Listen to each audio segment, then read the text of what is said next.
All right, and we are live. Let me just pull everything up and get everything tweeted out.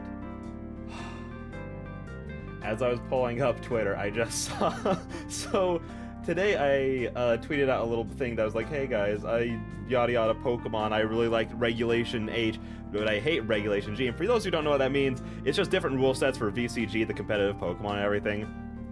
And I first started playing it, like, ever for the very first time, like... When was it? Regulation H was... I think... in, like, August to, like, November, I want to say, or to, like, December or something like that. And it was so much fun, and I was having a great time. Everyone was loving it. They were like, oh, this is the best, like, competitive's been in so long. Oh my gosh, wait, can I get this pulled up? So an issue I'm having right now is that my keyboard died, and I didn't have Twitch pulled up with the, you know, we'll tweet it out a little late. That's fine. Oh, hello, how are you doing? You immediately dropped everything I was doing? Hi. Well, thank you. How are you doing? How's your Achilles doing? Hopefully it's, like, doing a lot better. Glad that you could be here, Tracy. But yeah, no. So in the last format, there was a specific Pokemon that wasn't viable, or not usable. It was restricted. And everyone hates it. It's called Urshifu. It's like one of the worst guys ever. Just the worst dude. And today, I finally learned why. It is just the most oppressive bullcrap to play against. He's so overpowered. There's so little counterplay against him. And every single time I'd play against, like, someone who wasn't using Urshifu, loved it. Great time. Anytime anyone was, I just wanted to disconnect. I love Urshifu. He is my son. Listen, no, here's the thing. He's so cool. He's so raw. But Unseen Fist, combined with his signature moves, is just the worst thing to play against. Almost fully recovered, been walking with... Oh, let's go. That's awesome. I'm glad to hear that. Like, I'm glad that it's, like, almost fully recovered. If it wasn't going to be, like, fully better by now, I'm glad that you're almost there. That's really awesome to hear. Because, dog, you don't realize until you have trouble walking that, like, how important it is. You know what I mean? As soon as your feet or knees start hurting, it's like, oh... If I have to walk, like, everywhere I go. It's crazy how that works. Also, I want to move chat down just slightly. Just slightly. There we go. But yeah, no, especially because, like, for some reason in my brain when I was playing against all the Urshifu teams, I was like, the first time I did it, I was like, oh yeah, it's just his signature move that goes through protects. No. That's not how it works. It's all of his moves. So I'm sitting there with, like, a steel type being like, haha, I'm gonna protect and be just fine. And then I get close combated in the face and it's like, oh, this is fun. I was having a great time fighting Urshifu all day. Granted, listen, shh, don't tell my boss this. I was definitely playing it while I was working. Listen.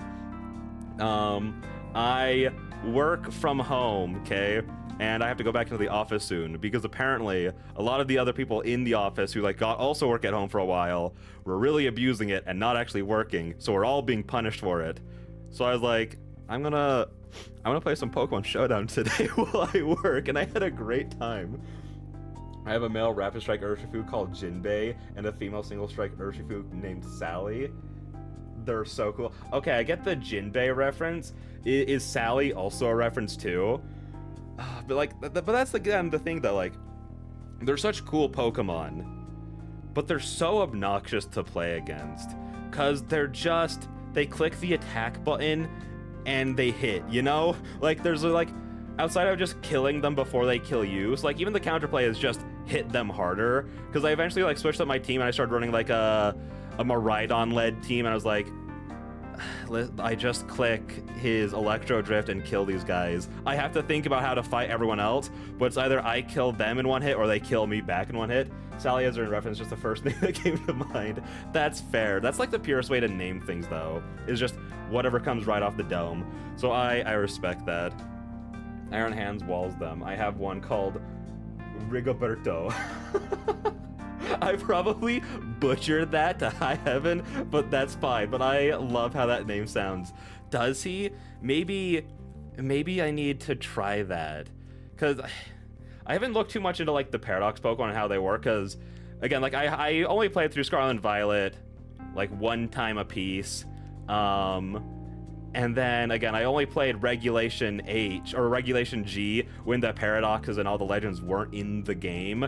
So I was like, I have no idea how any of the Paradox Pokemon like even work that well, or like how like the legendaries like interact with everything. But again, it's just been like every single time there's like a game without Urshifu, it's like a really fun, like great back and forth, like us just counterplaying each other. Then Urshifu comes in and just wicked blows me. It's just game over. Either again, it's game over for me, or I just hit them back really hard first and they die. But hang on, I want to pull up Iron Hands. I want to take a peek-see at this boy. Doop, doop. I don't, as I was just saying, I don't have my keyboard's dead. I'll pull them up later. I've played in Regulation A, E, and H, so I never got to play against Restricteds. Yeah, it definitely changes it a lot, because it like all focuses, like with Regulation G, which is the one where like again like all the legends were out, all the Paradox Pokemon were gone. It was very much so like, how do you describe it? Like the entire team felt like they mattered more, whereas now, because of how strong like again like the box art legends are, or like the Urshifus are, or Ogerpon, and all the Paradoxes, it's like you pick your restricted legend, which again is like usually the box arts. G still has them in? Oh, is it? Oh, yeah, no, you're so right. You're so right. I had it backwards the entire time. No, you're so right. Yeah, so... Hang on, what was I saying? Yeah, H was the one that had, like, all the restricted guys out. G is what we're in now that has all the restricted guys back in. You're absolutely correct. But it feels like you have to pick your restricted legend, and then you formulate the entire team around them. And it's like, well, it's kind of cool. It's like they act like a captain. It's also kind of like, I feel like the rest of the team just matters less, you know? Like, they obviously are still important to, like, play their parts on the team, but you're just like, well, I gotta take my restricted legend into every fight, because if not, then I just have to fight a Kyogre without my Miraidon, you know? They went from G to H and back to G.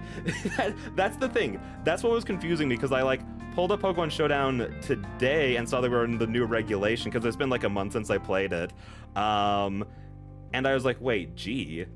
That's not how the alphabet works. Shouldn't we be, like, not going backwards? I didn't think that's how that would work. But apparently we did. And again, I don't know how I feel about it. I feel like the game was just more fun without the legends, and I feel like I saw like every single match I did while in H was like completely different matches every single time, whereas now I feel like I'm just running into Kyogre, Miraidon, Calyrexes, and then slap an Urshifu onto any one of those team, and that's like all I've been like going up against like all day. And it's like still fun. Like I'm still having a really good time with it, especially like just trying out teams, because like I definitely don't do a lot of like researching into guys. I'm just like, okay, I'm gonna like pick like the first time I tried was like, oh, Koraidon, and I'm like, okay, like who like works well with Koraidon, like that kind of thing, like just kind of like putting things together really fast and trying it. So it's been really fun like experimenting all day with, especially like now that we do have like all the legends back in, just to see like how the game's different. But it's like, I think I liked the other one a little bit more. I think I liked it a little bit more. But anyways, important news, at least for me. I have a second monitor now, and that makes me so happy, because I don't know if you guys noticed, in every other stream that we've done since I've gotten back, every single time I'd read a comment or like Twitch at all, I'd have to like crane my neck. I'd usually have like a seizure, snap it or something, but now I could just read it. It's so nice. It's lovely. My Reg E team was fun. I ran Urshifu, Cresselia, Heatran, Iron Hands, Blood Moon, Ursaluna, and You had Lurantis on there? Was Landris like... Lurantis, there we go. Was Lurantis like good though? Because like, I don't know, from everything I've seen of it, like gameplay, or like back when like Sun and Moon first came out, it just kind of seemed like, you know, a not great bug. You know, I slapped Lurantis on every team somehow. Oh, that's awesome. That's awesome. Like, is like your favorite Pokemon or something? Hang on, I'm gonna pull up my team right now. I'm gonna pull up my team, and it's probably just gonna get laughed at, because again, just very quickly slapped things together. I was like, I think that this would be a good one. Oh no, hang on, I gotta get... Where is it? Regulation G. I'm doing Koraidon, Cerulege, Chien-Pao, Venusaur, Incineroar, and Landorus Therian. Which whenever I bring, there are some times where I'll bring Landorus and Incineroar to the same fight. I'm like, I feel like such a tryhard right now, but I just feel like they make such a good team. This team tankier than people realize. And wait, it has Contrary? I don't even think I knew that. That's like, Lurantis, like, I've always loved its like design and everything, but it's like one of those Pokemon that like I feel like no one uses, so it like just doesn't like see much play. But like I love the idea of like contrary mons. Like I watch a lot of those like choose your starter then we fight videos, and I'm just saying like, dude, if you put contrary on this guy, that'd go crazy. Like if you did like a contrary like Infernape or something like that, anything with like close combat, they'd go so crazy, because I love contrary as an ability. So that's cool.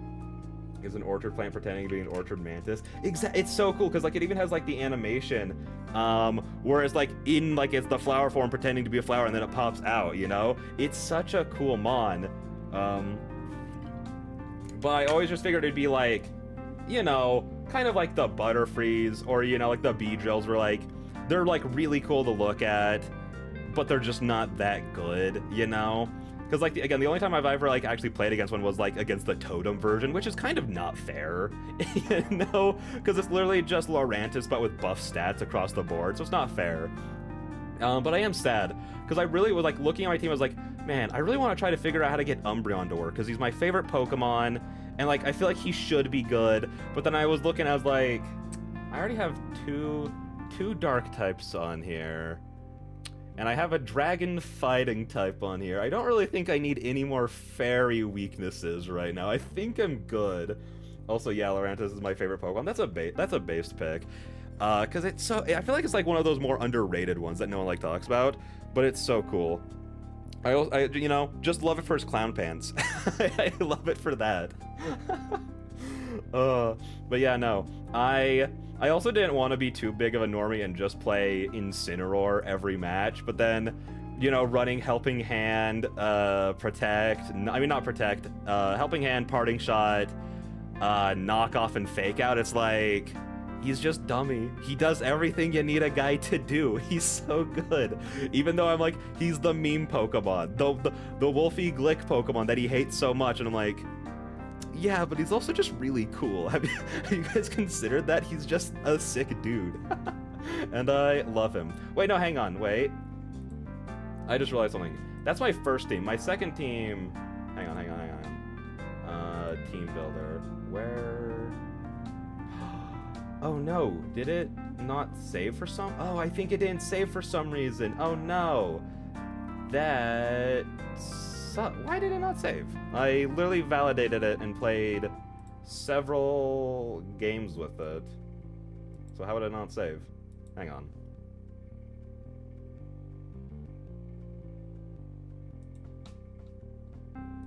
I don't know. I guess it's gone. What is a Miraidon team which I think had Iron Valiant on it, also Chien-Pao and Incineroar on it, naturally. Who are the last two? Oh, Ursaluna. Oh, dude, I love running just Ursaluna. Blood Moon's really cool, but I think running Guts and then just doing big damage is so fun, especially if you, like, run into someone who can't handle Ursaluna fast, so you set up some Trailblazes and you actually start, like, going so fast with them. In Regulation A, I really adored using Jolteon, Ice Terra Blast, just completely destroyed all dragons. That's like the thing that, like, about, like, terastallizing that I'm like, I think in the future, like, let's say if they decided, like, oh yeah, we need to bring back Megas permanently, I'm like, how about we have Megas not be in competitive, but we just keep terastallization? Because the fact that you can do stuff like that, because, like, Jolteon's biggest issue for, like, the longest time has been, like, yeah, it's really fast and it hits decently hard, but it only has electric moves. So now that you can, like, terastallize into an ice type and Terra Blast, like, the dragons away, it's like, oh, that's so cool. Also, the ice types. The ice types just need terastallization to never go away, because the worst part about being an ice type is the fact that you're an ice type. You know what I mean? It's just the worst type. Outside of, like, Bug, you know? But even then, I feel like Bugs have, like, more uses in some ways, just because, like, they don't have as many, like... the issue with ice types is, like, they only have like like the one resistance, so everything's hitting them either neutrally or super effectively, where at least like bug types have resistances, so you can play around those a little bit more. But at the same time, it's like debating who's like the bottom two. I don't really think it matters that much, but regardless, it's like the ice types love terastallizing so much. Like the fact that it actually made like Articuno viable is crazy, because Articuno's like always been my favorite of the birds. It's such a cool Pokemon, and it's just been so bad. It's been so bad for so long, so the fact that it can terastallize and not be an ice type anymore, so good. So good. So yeah, I love Terra as a gimmick too. It's just so fun. Granted, I don't like it in the main story, just because actually grinding up the Terra crystals to change your Pokemon's Terra type takes so long. It's just an astronomical thing to change one type. Because like I did like a huge Nuzlocke, and I was like I'm planning to like make a whole like video about it, but like I did a whole Nuzlocke of the entire game from beginning to the end of the DLC. And so I was constantly doing Terra raids over and over, like cleaning out the entire map to like level up like separate teams of Pokemon per fight what I was going into. And I never got enough to change a single Pokemon's type. So I hope like if they do keep it in like the main story gimmick, that they change that so you can actually do fun stuff with terastallization while you're playing. But yeah, outside of that, I love it.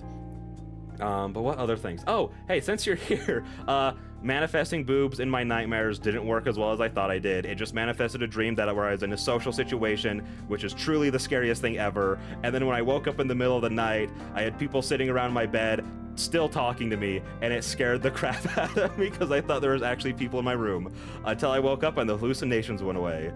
But it didn't work. My reg H team was Lurantis, Tatsugiri, Water Toro, Smeargle, Rillaboom, and Goldango. Dude, listen. There's like few things scarier than running into Smeargle on the ladder, because you just look at that guy and you go, oh no, this guy could genuinely have any move in the game. And I love it. Wait, and guess the gimmick?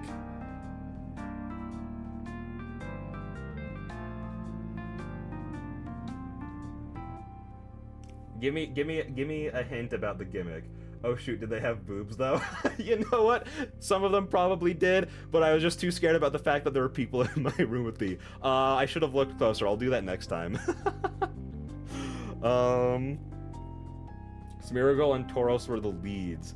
What does the Tauros do? That's one that I didn't run into at all during Regulation Age.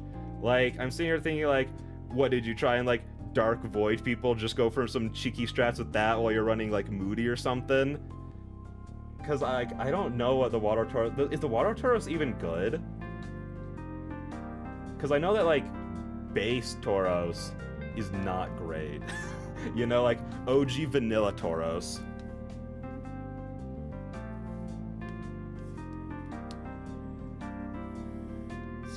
Wait, he can't learn it anymore? I thought they just nerfed it into the ground. I thought he could still learn it. Oh, then never mind. I have no idea what your gimmick would be with those two. Oh, it's decently tanky and strong. I had no... I mean, like, granted, I probably should have assumed that, just because, like, most of the Pokemon are, like, better now, you know, where they're, like... Sure, we still have, like, Spydopses, but, like, the average Pokemon's, like usable, more usable than before, so I should have guessed that. But yeah, no, I don't think I know what your gimmick would be. Tell me, I'm interested. Flower Trick, Anger Point. It's the gimmick. Oh my gosh. So you'd Flower Trick with your Smeargle against the Tauros to Anger Point it? And then, because does the Anger Point max out the attack? Yeah. That's awesome. That's so good. Because with Anger Point, is it like that if you get crit, that's how it activates? Or is it like you get hit with a super effective move? I'm not 100% sure. I'm pretty sure it's if you get crit. Hence why you use Flower Trick, the always critting move. But that's such a funny strat. Just crit? That's awesome. Especially because it's coming from Smeargle. So even being like a super effective crit, it's probably not doing that much damage to Tauros, especially if you like said he's tanky, you know? That's awesome. I doubt like when you're playing against people, anyone would see that coming. Oh, and see, that's why like it dealt 5 damage. Seriously? Okay, okay, I know I was saying I was expecting it to do like a little bit of damage. I was expecting it to do more than 5. You know? Like, even if you don't invest at all in his attack or anything, I would have expected, if you told me anything under 10, I'd be shocked. Which is why I'm shocked, because like, gosh, Smeargle is so good in just in just the cheekiest of ways. I had minimum attack investment, 0 IVs, and minus attack nature. I guess that'd do it.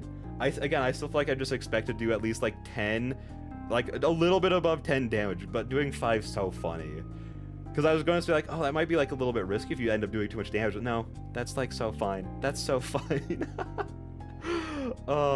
See, that's what I love about like not trying to like look up like, oh, like what's like the optimal team to run right now, is that you can like do fun little cheeky strats like that. Oh, the last Pokemon on my Miraidon led team is a what's it called? Whimsicott, which has Switcheroo on it. So I'd wait for a Pokemon to try and like set up, like, you know, use like a Nasty Plot or something, and then I'd Switcheroo a Choice Scarf onto them, so they're just stuck setting up and they can't hit me anymore until they switch out, and it works so well. It's such a, like, it's not like, obviously not the optimal thing to do, but like if you can get that to work, it's so funny, because I've had so many people rage quit because of it. Smeargle also has upper hand to make Rillaboom and Incineroar flinch. Oh yeah, is it upper hand like the, it's sort of like, doesn't it kind of work like Sucker Punch where it goes first but it also flinches? It also had Skill Swap to steal an opponent and ability for Tauros.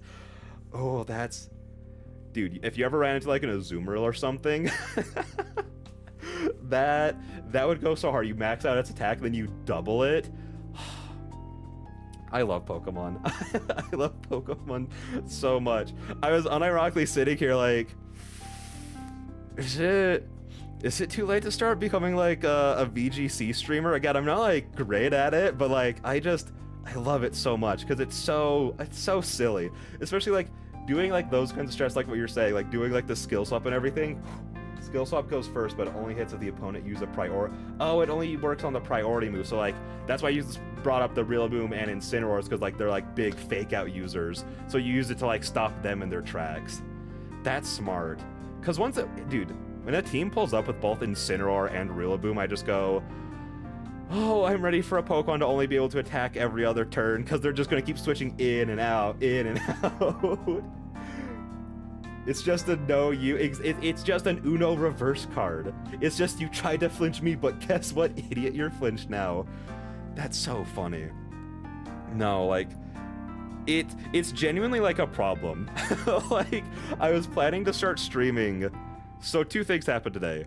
I was planning to start streaming earlier, but then I got stuck playing VGC before I was eating dinner for like an hour of just climbing that ladder and having a blast. And then I would look down at the time, I was like, oh no, an hour and a half has passed. I need to get ready. And then second, this is also like a semi-warning. If I have to leave in the middle of the stream, it's because there's like, I was gonna call it a family emergency, but sort of like a friend of mine might be giving birth soon, and because like we were put in like suddenly a new group text was formed, and they said that they text us all like when it was all happening and yada yada yada. And so when a new group chat was formed, I just sat there staring at my phone like, oh my gosh, is tonight the night? Is tonight the night? And then nothing was ever set. So like nothing was ever sent into that group chat. So I like, you know, cooked dinner, showered, and I kept thinking that I was hearing like, oh wait, is it buzzing? Is my phone going off? No, it's not. It's just my imagination. Every 5 seconds I'd be like, oh my gosh, this is gonna stress me out all night if it's not happening. But if it's not, then why did they make this group chat? You know? So I'm just like, yeah. So I don't know. It might be happening, it might not be. So I just wanted to bring that up as a warning. If I have to go out of nowhere, that's why, because that does take top priority. I forgot Confusion Man. Friggin', wait, hang on. Oh yeah, I was doing name all Pokemon moves before you went live, ended at 850 at a 9. What? You forgot Confusion? That was the thing you forgot? Out of all of like the Gen 9 and Gen 8 moves, where they add like 1,000 and like so many signature moves, forgetting Confusion, that sounds about right. That's how it would be. Oh shoot, yeah, that's fair. Birth tonight, Queen. What is that, like the one people like, queens do not cry or whatever? But yeah, no. So that's also kind of a preemptive warning for tomorrow night, because we're going to be doing more Undertale tomorrow, because that might come up during that. But now I kind of want to do like the naming all Pokemon and naming all moves. I know for a fact I can't name all the moves, but I am curious to see how close I could get. You know, I think I could get 800 at least. I think with all the Pokemon, I think I could genuinely get all of them though. The only ones that would cause a little bit of confusion. I made a name. You made a all abilities quiz? I would be so down to try that. Maybe that's what we'll do one day, is just do a bunch of Pokemon quizzes. That would be a super fun stream. I'd be so down to do that. Yeah, like if you want to, you can probably just like drop the link to that in the chat and I could pull it up to have it like bookmarked and everything. Just so then I can have it like ready to go. And if you can right now, obviously that's super fun. We can talk about that later. But yeah, we could do that. The all moves, naming all the Pokemon. You know, maybe play some Showdown in there too. No, I love the stupid strats, because that's like 90% of my team. Like not 90% of my team, but like half my team is like, oh, thank you. I'm gonna let's. Hang on, I need to actually... There we go. Awesome. Thank you so much. But yeah, like, half of my strats on that team is just, you know, typical Miraidon sets up electric terrain, put a Paradox Pokemon in there with him, they go burr. Ooh, thank you. And then the other half of my team is try and make the enemy panic, so then I can click Trailblaze with Ursaluna and then go dummy on him. And it works so well. I'm surprised at how many people have let me get Ursaluna to +4 on them in speed before they decide to do anything about that. Because at that point, I just click Drain Punch and win. It works so well. Granted, that's also why, like, thank you so much. I got all those pulled up. I'm so excited to try this. It's gonna be so funny when I just fail all of them. When I just can't do any of them. Because, like, I'm very confident to a point. I genuinely think I can name all gens 1 through 6. 7 is where I start falling off, because that's where the games, like, I've only played 1 or 2 times at most. So it's like, I don't know. Lorantis Contrary in Trick Room? That's a good one. Because, like, I think Ursaluna also has, I think, like, I was looking at, like, Hammer Arm, and, like, oh my gosh, if anyone ever put me into Trick Room, I just Hammer Arm their Ursaluna. Whoa, look at that, suddenly I'm slower than you, and I get to go first. But Contrary Trailblaze is such a funny strategy for that. Like, obviously, it's, like, super dependent on, like, you're not gonna click that button until you're up against a Trick Room team, but you just have it in your back pocket that whole time, just waiting for it, just being ready. It's so fun. Like, unironically, I am one terrible day off, and where I have, like, too much free time, if that ever happened, from trying to become, like, an actual VGC player, because the thing that's, like, kept me away from it is the sheer time commitment it takes to actually get, like, a real team ready. Whereas Pokemon Showdown, it's like, oh yeah, I just look at my guys, put some funny little moves on them, and then I get to go play the game. If, like, that's why I'm in the boat of Pokemon just needs to drop a Pokemon Showdown of their own. You know, that would be, it'd be so good. It would be so good, because then I'd actually get into, like, try, like, all day today, because I've just got into the mood. I've just been listening to, like, Wolfie or, like, Moxie boosted videos and, like, being like, yeah, competitive Pokemon's where it's at. It's so hype. I love building and crafting teams more than I do battling. That's very fair. The part of the, like, the reason why I think I like get addicted to, like, the battling aspect of it is because, like, when you put the strategies that you, like, when your team building all comes together and it just works, it feels so satisfying. Like on the Koraidon Ceruledge team that I was running today too, I had Ally Switch on him, and let me just say, no one ever saw it coming, especially since I had him scarfed. So like, but people didn't expect me to have him scarfed into ally switch, so I just kept there switching my, like, you know, my Pokemon's positions the entire match. It just floors people. It just doesn't. Like, I farm Eevees manually in game because it's great fidget stim. That's fair. I just get so bored. Like, I've tried to make like actual teams before. It is just so, it just doesn't stimulate my brain the way I need it to. Also, we've been yapping a Pokemon for 30. Wait, Mimo, move your head. Oh, it has been 30 minutes. Listen, I just love Pokemon. What can I say? Listen. I was just talking about the whole, like, I'm one bad day away from becoming a VGC player. I'm also just one bad day from becoming a PokeTuber, all right? I don't want to be, because I want to make, like, videos about everything I like. But if I just have that one bad day, I'm like, I guess I'm a PokeTuber now. I'm just gonna start making only Pokemon content.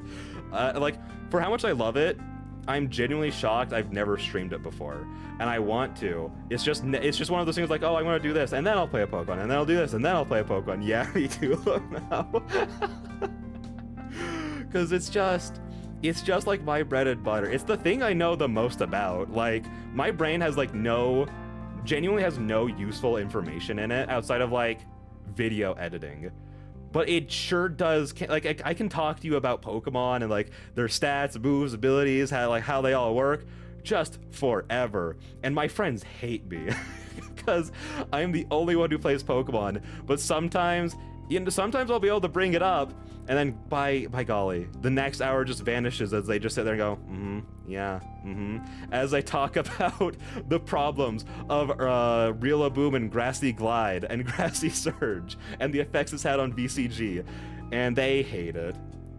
The thing I know the most about percentage-wise is Paper Mario 64, but total-wise is Pokemon. Like, there's no contest. Like, that's the thing that, like, with Paper Mario 64, because, like, you know, that's, like, a very specific, like, one thing. But then once you move to Pokemon as, like, an entire franchise, it's like, yeah, there's, like, an endless amount of knowledge, because it's just been going for so long. There's so many, like, little facets about it. But yeah, we should probably move on. We should probably move on into the thing that we're here for. But really quick, just to give a small little update to the computer situation, just because I talked about in the last one. I talked about how I was trying to finish a lot of the projects I was working on there before factory resetting it, because lo and behold, I'm being hit with a new blue screen error message from time to time. And the only thing I found from supports, Reddits, emailing the company is still people just telling me, yeah, that sounds like you gotta factory reset it. And after the conversation we had about that last time, I'm like, oh yay. The only solution is factory resetting it before anyone will take a look at my computer. That's cool. So I looked around everywhere in my house, and I found several flash drives that are all empty. I'm moving everything onto an external hard drive, all those flash drives, and onto this computer that we're streaming on, so that I can and I mathed it all out, because I thought I had too much stuff on my on the broken computer to move stuff off of it. But with all these flash drives that I found and the amount of space I have on the internal storage on this computer and the external hard drive, I have just enough to move everything off so that I can reset it. It's just taking forever. Thankfully, like, when I was doing it yesterday, I was watching a Hime stream, and it was just like a fun time of just like being in there and chat and like all that stuff. But it takes so long moving all these files. It's such a joy. I love life. Anyways, with that being out of the way, we should probably jump into TwoFold now, the thing that we came here for. So let's do that. Bump. Hang on, I need some water, because we did yap for a little while there.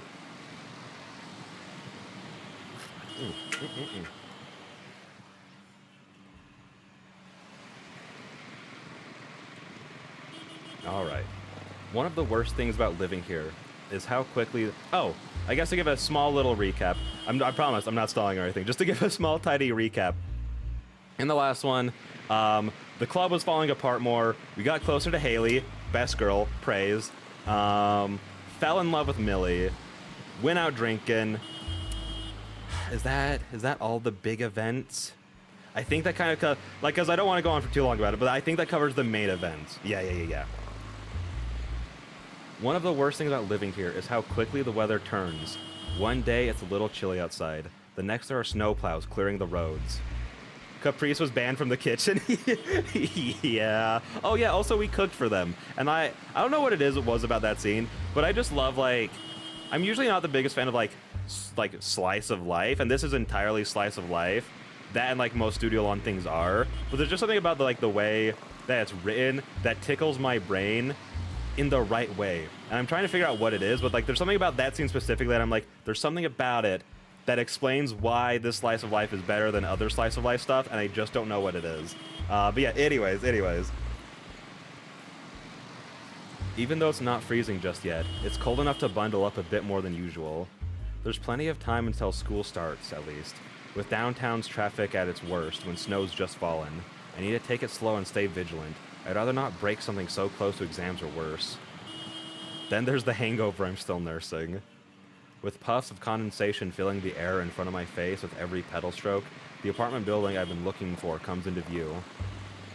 Carefully looking around for traffic, I stop pedaling and let the bike cruise over to the roadside. Hopping off and holding my bike in hand, I press the buzzer for Tanya's apartment.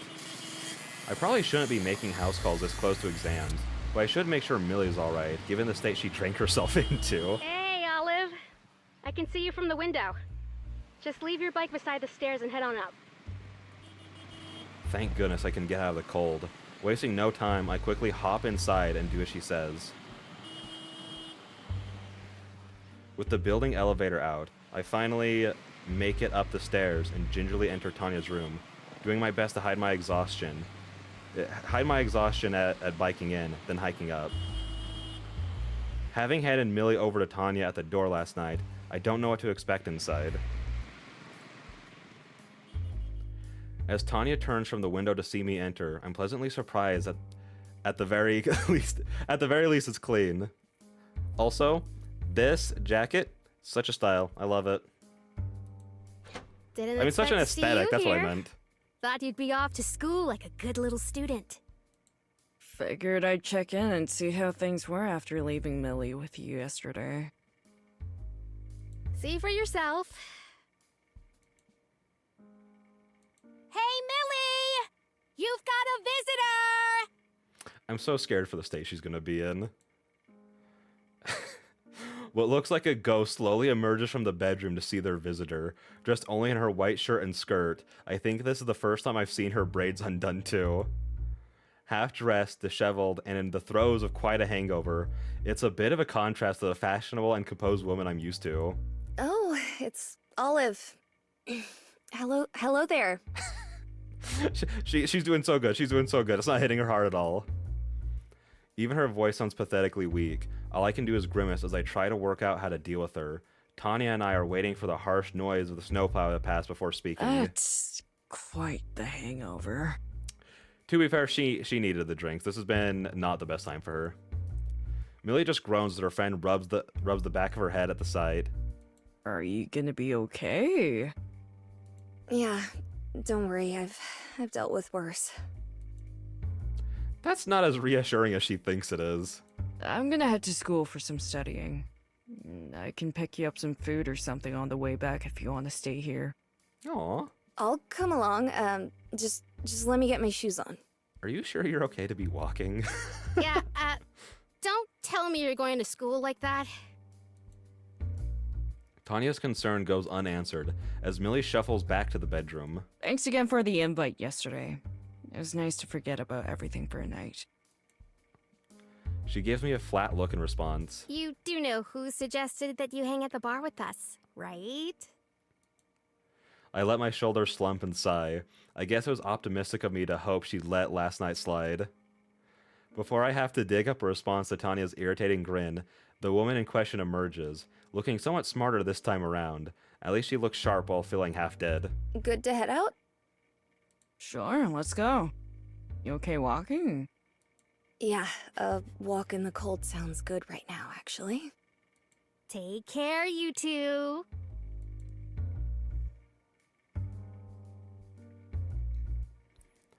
Walking the bike alongside me, the two of us eventually reach the campus gate. The sudden temperature drop overnight barely even seems to register to her, despite the outfit. What's your business on campus today, anyway? Nothing major. I'm just here to return some books to the library. Tanya offered to come, but I told her I was fine. Millie quietly opens her bag and slips the book in, still looking a little dazed. I think I'll stick with her just to make sure she's alright.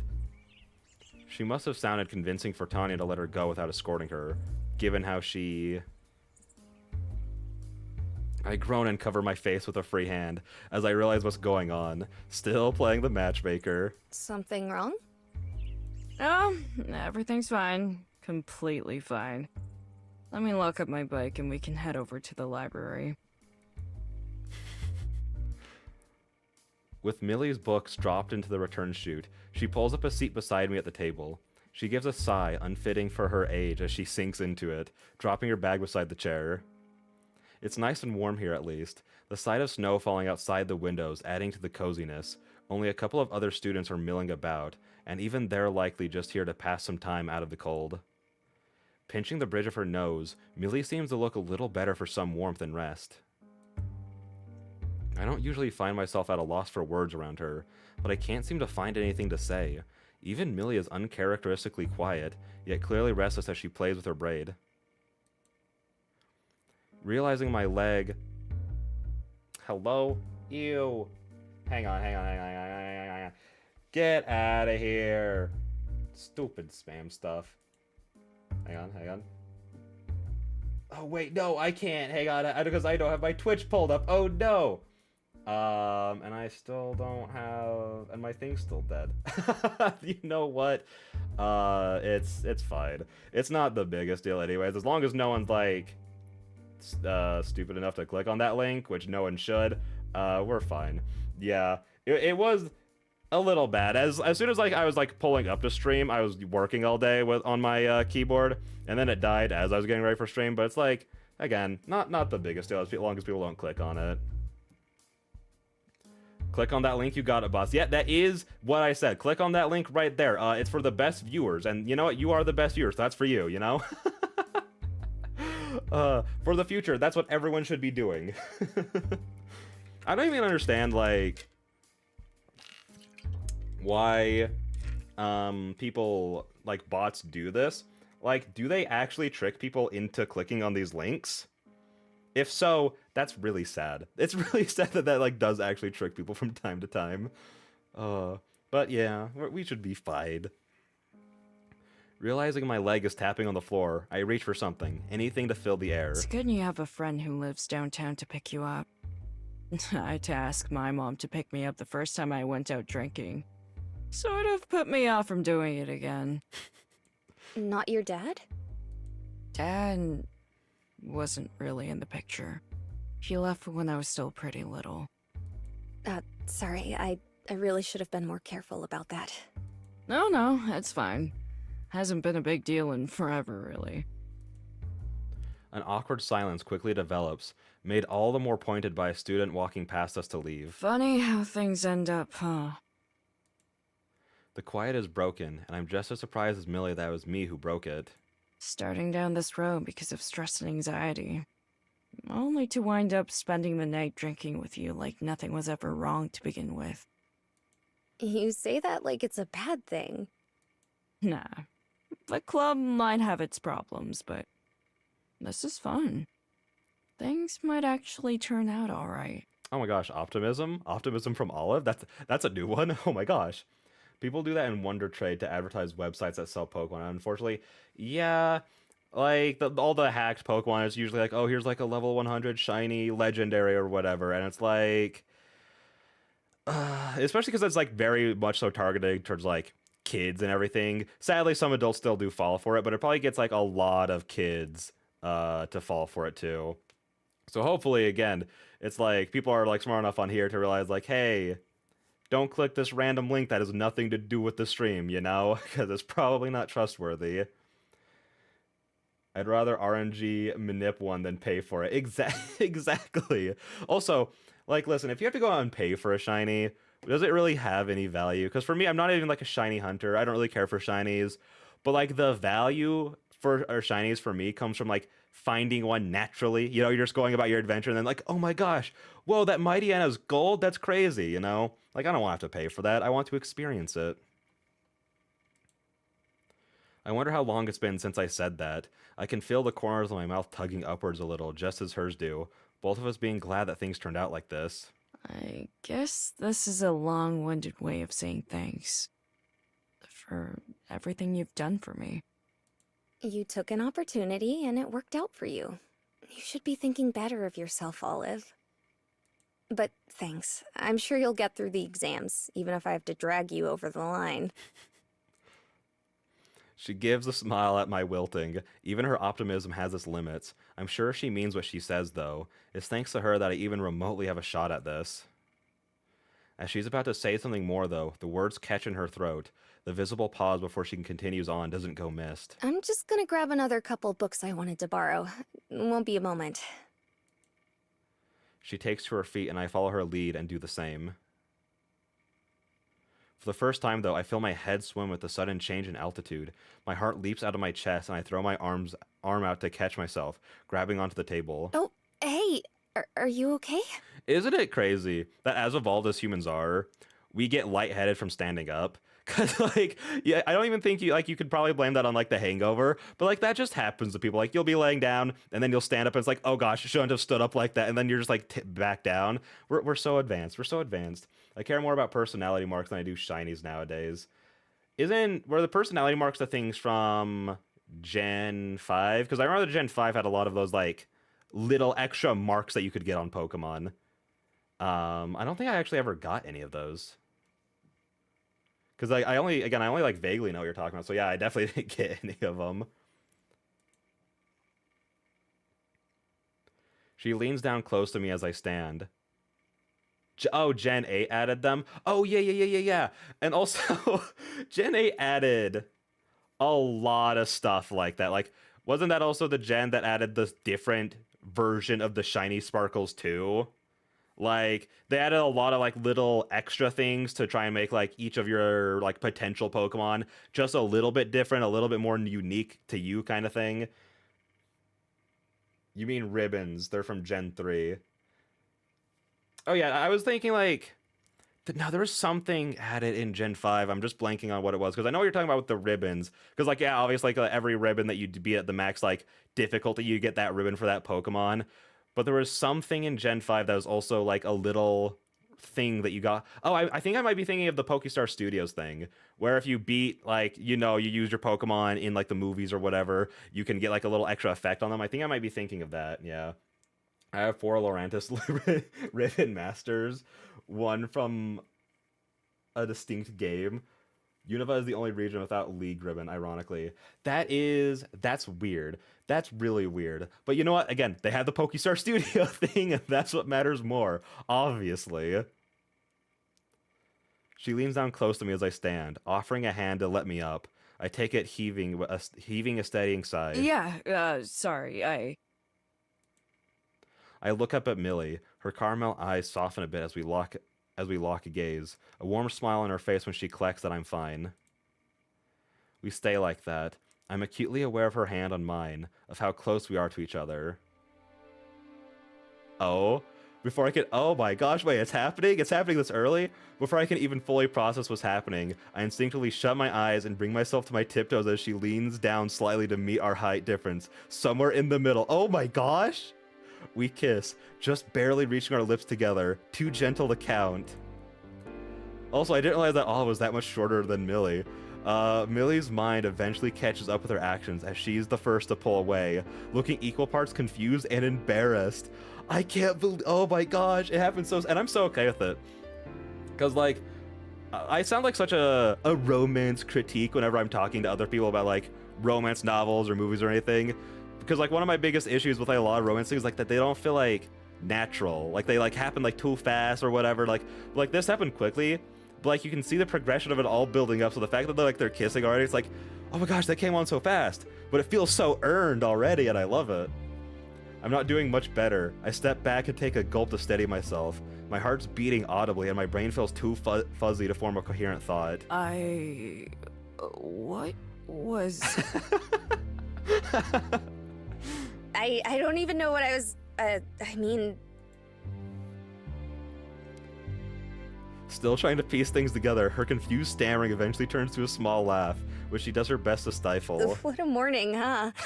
I'm sorry, I guess I'm just not all there yet. Yeah, no, I get you. I'm sorry, too. I wasn't thinking. No, come on. Don't walk back on it, please. Do not do that. Lightheaded and loud heartbeat. All of you might be anemic. Yeah, you're not embarrassed or caught up in the romantic moment. You just have a medical condition.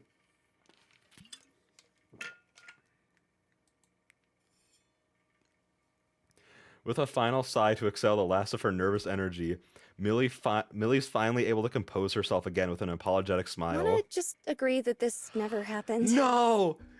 Sorry, I hit the mic. I so apologize. I'm so sorry, Mike. Please, don't do this to me.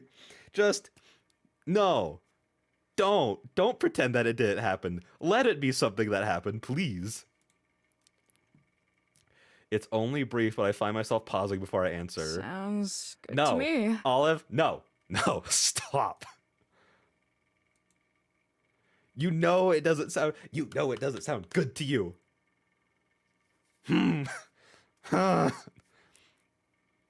Gosh darn it.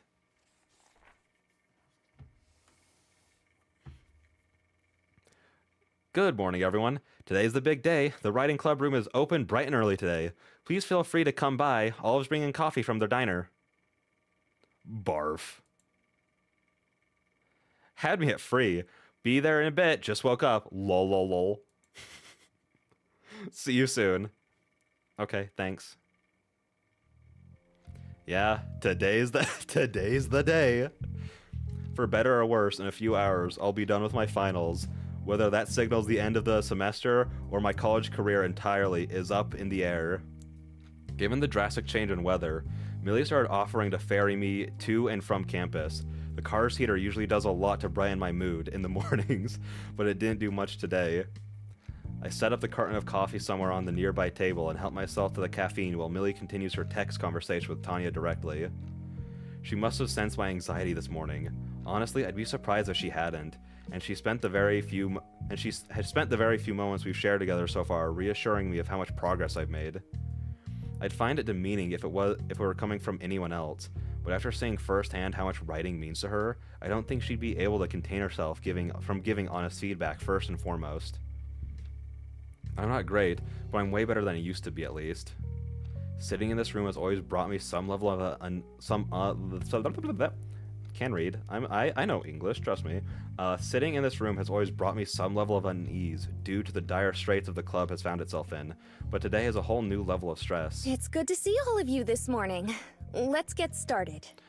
Oh my gosh, look, everyone's actually here for the first time since the start of this. Let's go.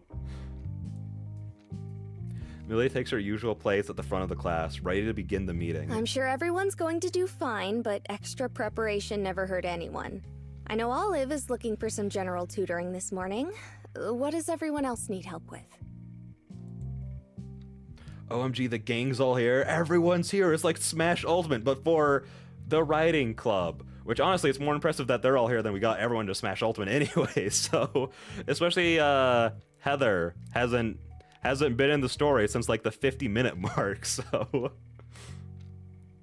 Even with everyone present, the silence is as familiar as ever. The only sound accompanying my restless shifting in my seat is Darren shuffling some papers around behind me.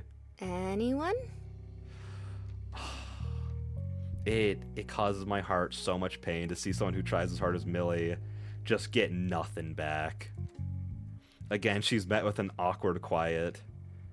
Tanya looks around expectantly, but doesn't chime in. Heather sits with her eyes closed and arms crossed, physically blocking out the room as much as possible. That's such a bratty little thing to do. Just try to pretend that you're not here, block everything out. Get over yourself. Darren sits in the back, silently fidgeting with a pen.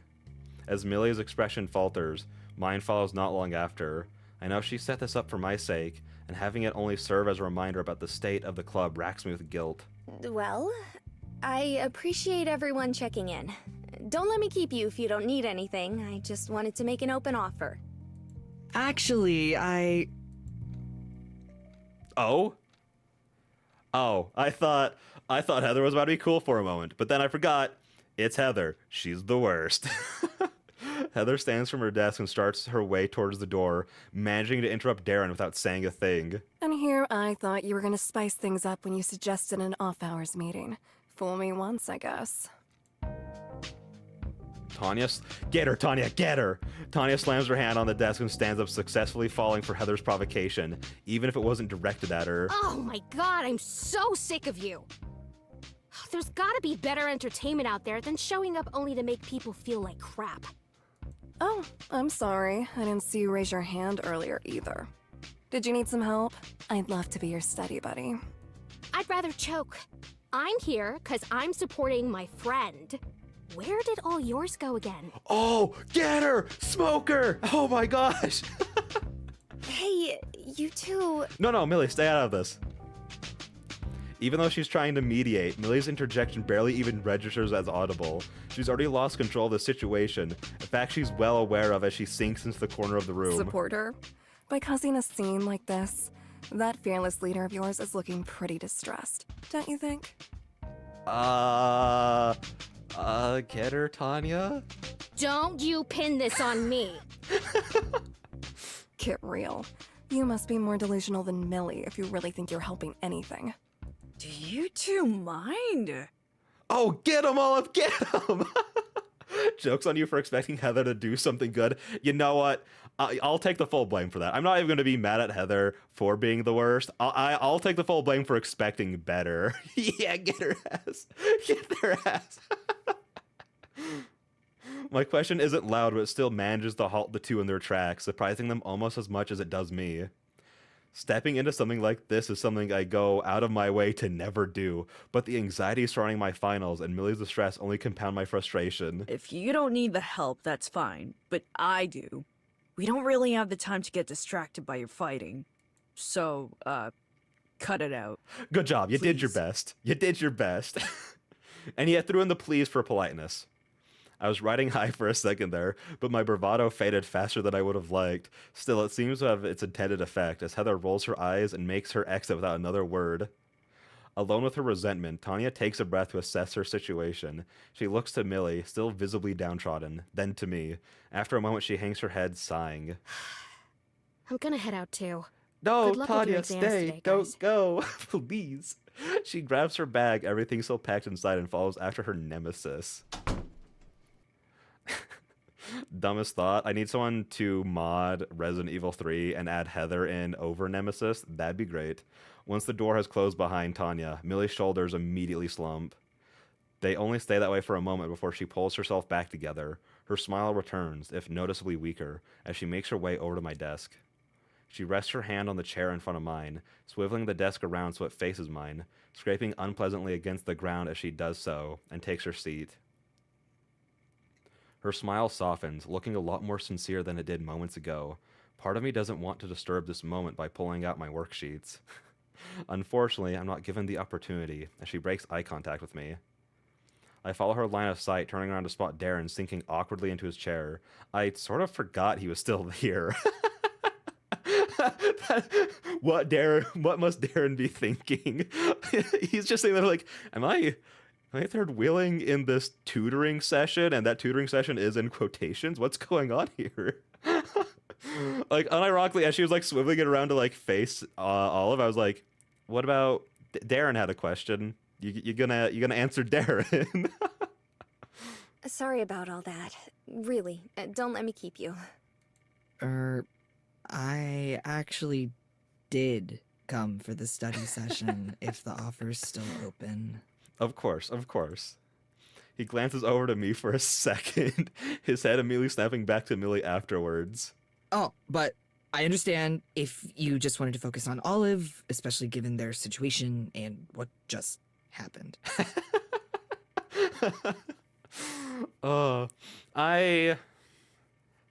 I appreciate the level of self-awareness that Darren has going. Self-awareness and situational awareness, because he clocked onto what was happening between these two just instantly. No, no, not at all. Pull up a desk. I'll do what I can for you. I've never seen someone so happy to have their workload double before. Darren reluctantly pulls himself from his desk, grabbing his various papers he had scattered across its surface in the process. After finding a desk near us, he places his papers gently down on it again, before repeating Millie's process of swiveling it to face us, unpleasant screeching included. Why didn't you speak up sooner? He tried to! Well, it feels like walking through a minefield with those two in the room sometimes. That's... yeah. Darren shifts his attention to his worksheets, flipping through the papers before finding the one he was looking for, sliding it over to Millie. I just wanted to brush up on my geology, if you're willing. Here's an answer sheet. Millie takes the paper from him, giving it a quick skim. Sure, I can do that. I'll be swapping between you and Olive, though. Is that okay? I didn't expect anything else. I can help you with your writing class too if you want, Olive. Oh, and history, if either of you need that. I'll take anything you're willing to give. Thanks. I can't really offer you much in return, though. No problem. I'm just glad to have someone to bounce questions off. Sounds like we have a plan then. Since I already have the worksheet in front of me, let's start with you, Darren. The three of us don't have much time before our final classes start, but we try to make the most of it, Millie juggling Darren and I's tutoring as best as she's able, with Darren chiming in to help with writing advice when he can. I'm still not especially confident. I doubt I ever really could be, but this is the best chance I'm going to get. The stress constantly rises up during Millie's quizzing, but it becomes easier and easier to push back down as the morning goes on. When it's over, we pack up in a tense silence, making small jokes and chatting to try to lighten the mood. Darren leaves first. Millie heaves a deep sigh, obviously worrying just as much for me as I am. Still, there's not much else we can do now. I pack away the flashcards last and exchange a shrug with her. Even with the threat of losing my opportunity to graduate, as I leave the clubroom, I can't help my mind turning from literary devices and thematic elements back to Millie. Back to the thing I was supposed to forget. Just gotta pretend it never happened and focus on... Stop that. And focus on passing. If I repeat that enough times, hopefully it'll stick.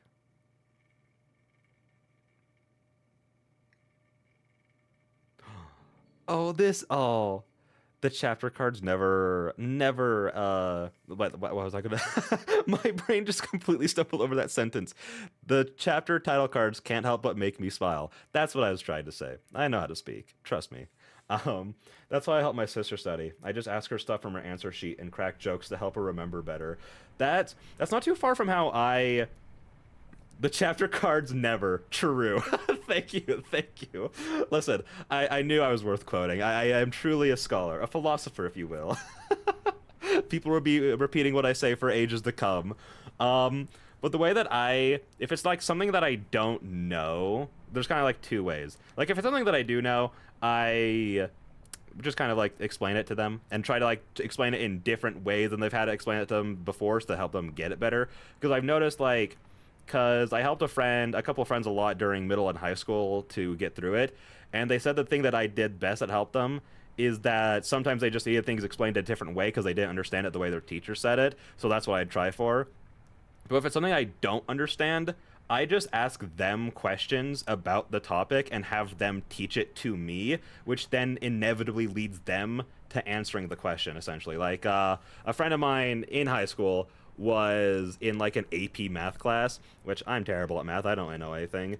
And we were at an airport once, not long story, whatever, it doesn't matter. But we were at an airport once where she was like working on a lot of homework and she was struggling with it. So I just kept asking her questions about it, and her teaching it to me helped her answer each question that she was struggling with.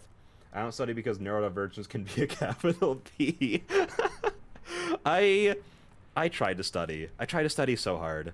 I was always one of those kids of like, I either got it or I didn't. That's what made like learning new languages hard, because like I cruised through like Spanishes 1 through 3 because they were all really easy classes, And so I was like, oh, I'm so good at Spanish. And then I got to AP Spanish, and I could barely do anything in that class, and I had to drop it, even though I was studying so hard. I just don't think I know how to study for myself, essentially. I still score very well, though. I participate a lot in classes to learn better. That's the best way to go about it. So that's kind of like how I am too. Like, I do well on like homeworks and quizzes. I just struggle with tests because I get so much anxiety about it. The only one I do well on is English, where like it's the only college class that I passed with like over 100% in. And like I got 100% on like the final and everything, but everything else is like a struggle on tests, but I do great on quizzes and homework. Spanish is my native language, by the way. Yeah, I think we've talked about that before, and I like a couple of times I've been like, yeah, I could like probably like speak a little bit of Spanish still, and like it's gonna sound weird because I did speak it for like 4 years straight in school. So sometimes I'll still say things in Spanish to people. Like a friend was asking me like what chapter I was on in a book, and I just responded in Spanish, and I don't even know if I said it correctly, but they just looked at me like, wait, what? And then like because they had also taken Spanish, so they had like take a second to recalibrate. And it's like, I'm sorry, I don't know why my brain does that sometimes. I feel like it's like because some people will go on like missions or like trips to like other countries where they'll speak the language for a little while, and then like a little bit of it, even if they don't speak it very well after they get back, will still be in their brain. It'll just come out sometimes. I feel like that's how it is for me.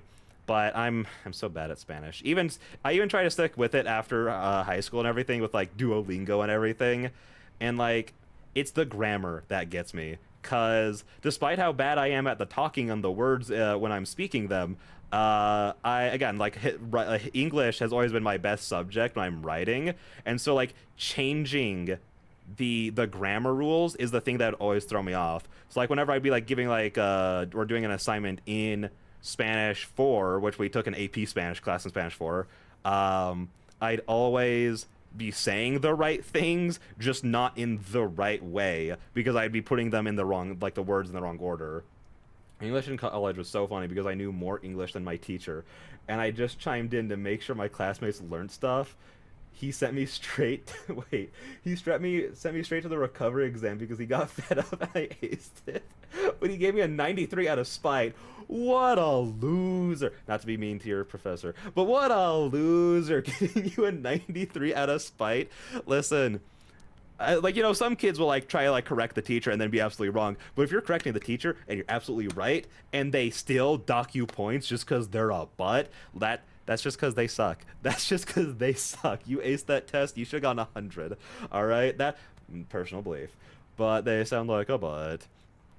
No, I remember like when I had so we had the complete opposite experience because I'm such butt at Spanish now. Again, I know the words.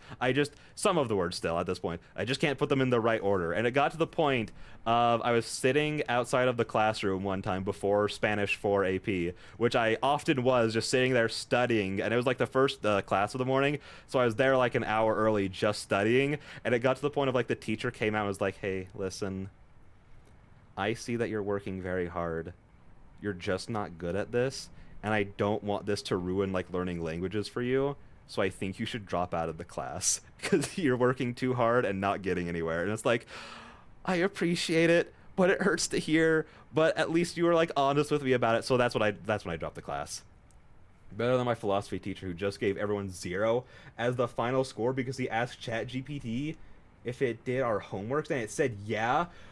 He asked the AI to catch the AI. Don't we know that? Doesn't he know that we have AI for that, but not that AI specifically, but other AI? What? What a loser. See, I've been thinking about like, should I go back to college once my hands are better? Because like, with my experience, like again, like helping people get through like high school and middle school and everything, I've been told by people that like I'd make a great teacher. I'm like, you know, I like teaching people things when I can, so like maybe being a teacher would be fun, or I'd love to go into like nutrition because like over the course of like 2022 and 2023 I like got really into that, and I got like in really good shape and like was leading a really healthy lifestyle, which I'm so not now, but it's like it'd be like great to learn that and help other people learn that kind of stuff. But then I've like just heard horror stories of my friends who are still in college for that exact reason. Because so many people have to like run their stuff. Like, they'll write out a paper, and I've been sitting with them while they write the paper, and I see them physically write it all out. They'll put it through an AI scanner, and I'll tell them parts of it were written by AI. And so they have to change their paper consistently to get to the point where it'll go through the AI scanners, and it's just like, yeah, it doesn't sound great. I'm just waiting to graduate to get my title and get out of the country ASAP. But if that's your plan, that's fair. That sounds so fair. You gotta do what you gotta do. But what do you mean your title? I don't think I know what that means. Apologies for the ignorance.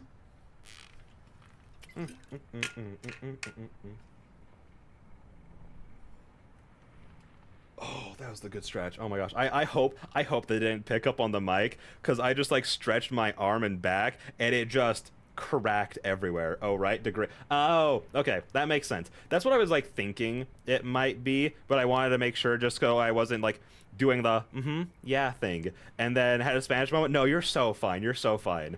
Because like I was like, that would make sense, but I want to make sure I'm on the same page with you before I just agree to it, you know? So, but yeah, with that, I hope that one didn't pop up too. Out of nowhere, my shoulder just got so tight, which my shoulders feel infinitely lighter. We are in two opposite spaces right now. My shoulders feel infinitely lighter as Millie, Haley, and I, hey Haley, and I make our way back to the front of the campus. Blah blah blah. With exams finally over and my grades officially out of my hands, the act of offloading my books back to the school felt like hard-earned victory laps, one I was more than glad to take. Caprice didn't join us, of course she didn't. But things have felt sort of awkward, even without her presence. Still, the quiet we share as we take our final stroll through the campus of the year is nice, and I'm fine with leaving it there for now. All good things must come to an end, though, and nothing serves as better proof than the sight of Tanya locking eyes with us as she finishes rummaging through her truck, textbooks in hand. Yo! Hey, Three. Hi, Oh, drop off your books yet? How's the crowd in there? We just finished, actually. Good luck, there's still a line forming. Tanya's shoulders slump and her head droops. Eventually, her free hand slips into a pocket, holding a set of keys as they re-emerge. She spins right back around, opens the truck's passenger door, and throws the books haphazardly on the seat. I'll just head home and come back tomorrow or something. Got better things to do than hover around a bookstore for an hour. Mind if I go ahead? I'll get the car warmed up while you three talk. No, but you could talk with us, though. Or just be around. Sure, go ahead. Millie digs out her own keys, passing them to her roommate. With a quick nod, Haley's off, ever eager to dip out of a conversation. Tanya doesn't seem offended at the act, instead wearing a big smile. Well, that's just because Haley's so cool. Grats, Olive! All that worrying was for nothing, huh? I'll let you know the answer to that as soon as the grades actually come in. Jeez. Always the same with you. Oh! Oh? One more spin around from Tanya as she digs through her truck once more. When she turns around this time, she's holding a beer can in each hand, each shoved in mine and Millie's direction. It's as good a reason to celebrate as any, yeah? Do you just keep a six-pack in your truck? Obviously. What? No! Oh, never mind, sorry. What kind of woman do you take me for? The kind of woman who keeps a six-pack in her truck. A small giggle. A small giggle from Millie, a reward well earned. The nerve of some people. No, I just went and bought some groceries before coming over. I don't really want to drink on campus. Thanks. Is that against the rules? People are drinking on my campus all the time. Haley's turned into a ghost behind Tanya. She's so badass. She really is. She's the coolest person. She truly can't just use anything and do anything. I love her.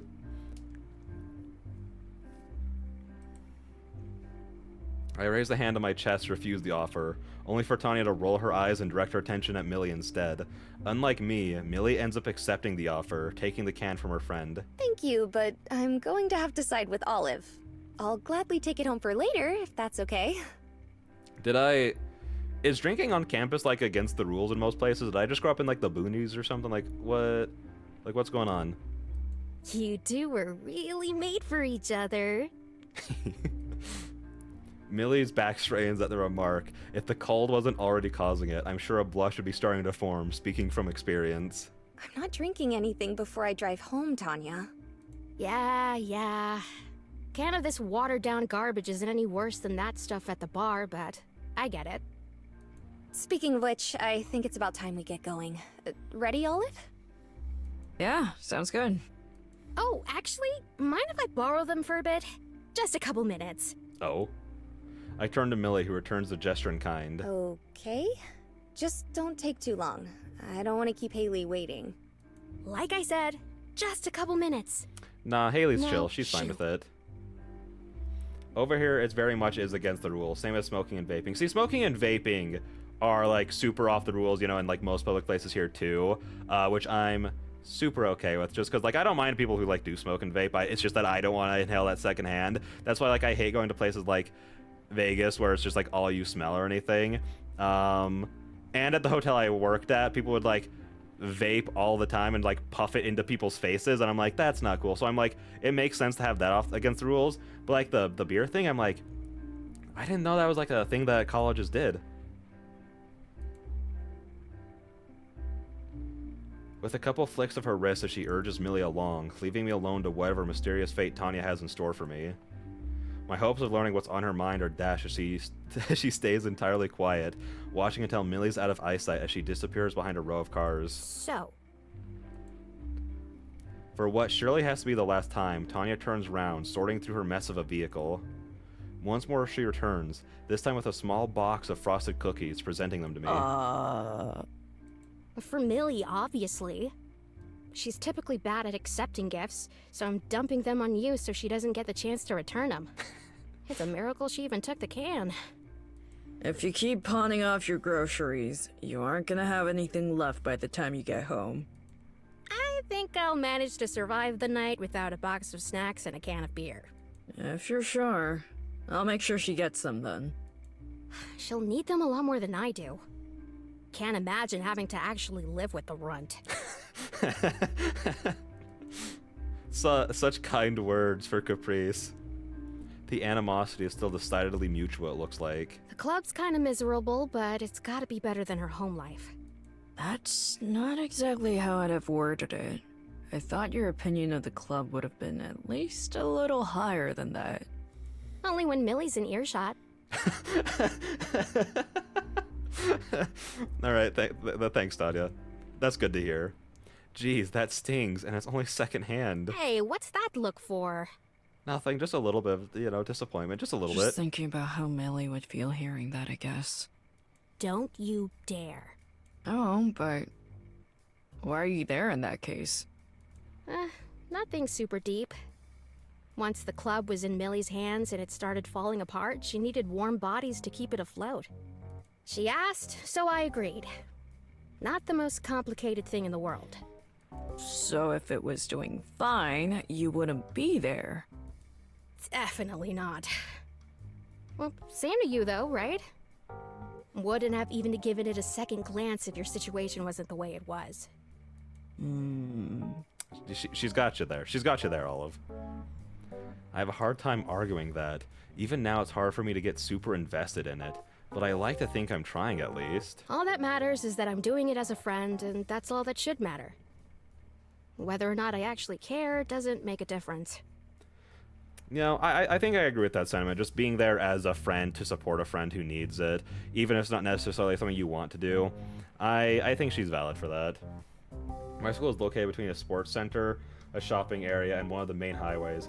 Drunk driving has unfortunately gotten quite a lot of sudden students hit the sack.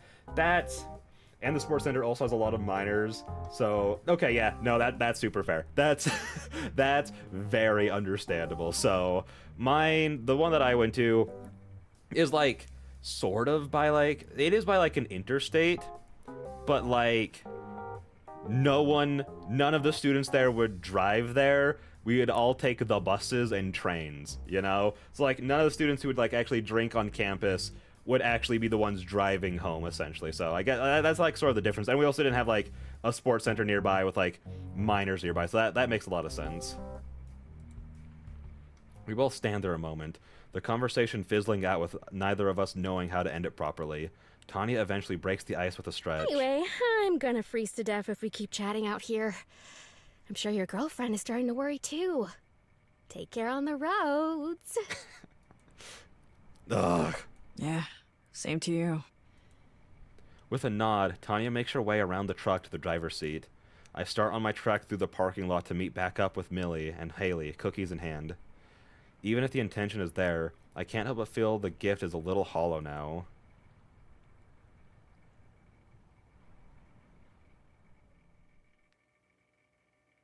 A few days later.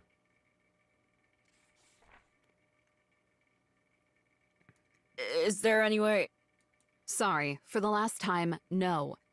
You'll have to look online like everyone else. I can't help you here. Ugh. In every way except physically strong-arming me out of the door, the school's register kicks me out. So much for that, I guess. I drag my feet back to the admin's area, a cozy little room for people waiting to speak to the advisors or counselors. Usually there's at least a couple other people. Tanya was clearly talking about Haley. I wish. I wish. 2 typos in a row. Way to go, B. Hey, listen, you're so fine. As long I'm able, it's sort of like the thing of like, you have like enough of the words letters correct that I can like figure out what the word was. So I was like, I think I got what you're trying to say. So you're so fine. What'd she say? Millie is even here. Okay. Millie's so sweet. She is great. She is great. Millie shoots up from the nearby couch as I approach. Beside her, the place is empty. Just be patient. Ugh. Shoot. I'm sorry. I thought it was worth a shot. It was. I slump on the couch. The grades were supposed to be up 2 days ago. Almost every other class has released them, but the writing professor has been silent to all my email attempts. I close my eyes. I passed everything else, not with flying colors or anything, mind, but I passed. It was good enough. I warily open them again, only when I hear the door opening. Ollie? Though she speaks up first, Mom quickly joins me in silence as we stare at each other in surprise. Millie's the first to break the silence. Hi, Miss Penn. Hello! Millie, right? It's good to see you. I do love Olive's mom. I do love August. Hi, August. We're just on the same wavelength when it comes to the characters, I think. What are you doing here? Being supportive and awesome? What else? I don't mean for it to sound accusatory, so I try to continue, but my mom waves me down and takes a seat next to me without a worry. I was coming to speak to the registrar. What?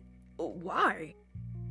Well, She laughs a bit like she got caught in the act. you don't usually make too many mistakes at work, but the last couple days you've been distracted. I thought if I was able to get them to hurry things along, I could help ease your mind a bit. She turns to Millie, who nods along. Looks like we had the same idea, though. I was too slow on the draw. It's fine. It didn't work out for us in the end. Millie starts recounting our current trials this morning. The professor himself isn't anywhere in the building, the guidance counselor doesn't have access to the grades, and the registrar is very much unable or unwilling to help. What a shame. My mom sighs, folding her hands together on her lap. A bit of guilt racks up in my stomach. She doesn't get a lot of days off, so coming here because I've been a mess at work? Well, it doesn't have to be all bad. And sitting around moping isn't going to get us anywhere. She perks up a bit, giving us both a smile practiced from years of waitressing and customer service. A look I've seen 1,000 times. Like the food is taking too long to come out, so she'll bring over some appetizers. How about we head to the park for some fresh air? It's been a long time since I've been, and it's a lovely little area. I think that's a wonderful idea. Oh, if I'm invited, of course. After all you've done for us? Of course. I was just about to say, there's no way August would ever turn down Millie. Please. Well, we don't know if they've passed yet. They laugh together at that. I shrug. I don't know. I think I'll go home and check the site from there. Oh, don't be like that. Let's go get your mind off of things. Between Mom's earnest jostling and Millie's expectant stare, it becomes abundantly clear the only way out is through. Alright. Ah, don't be like that. It sounds like a great time. I can't promise I'll stop worrying about it, though. My unspoken disclaimer is ignored. The other two stand, talking about the logistics of driving before deciding it'd be easier if we just carpool in Mom's van.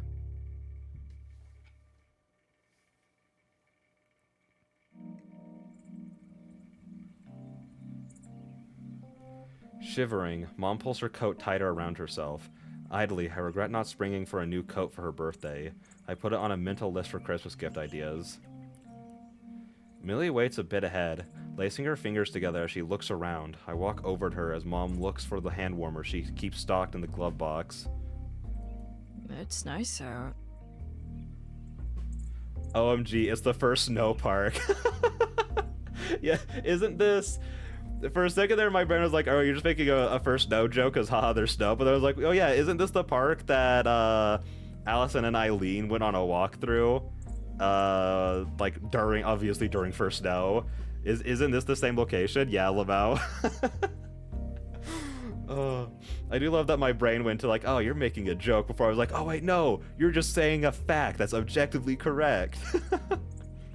It is. Oh, to be young again. Since I hit 40, it's like the wind just goes right through me.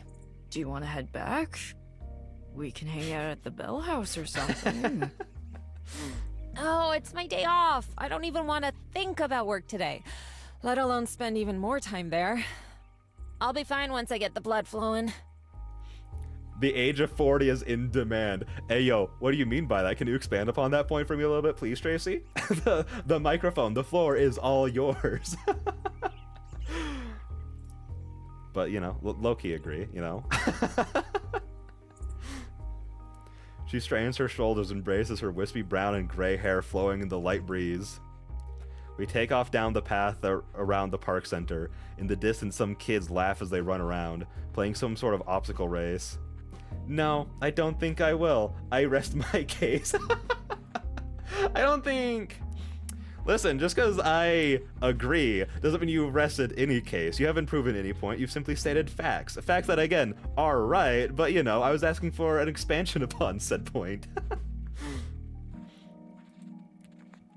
Their parents are close by, talking over coffee and following their children, likely to race in if any of them fall. Oh, I loved this park as a kid. What, are you, a math book? Yes, I'm asking for you to show your work, please. Ollie did too. Did you live around here? Not really. We live on the other side of the bridge.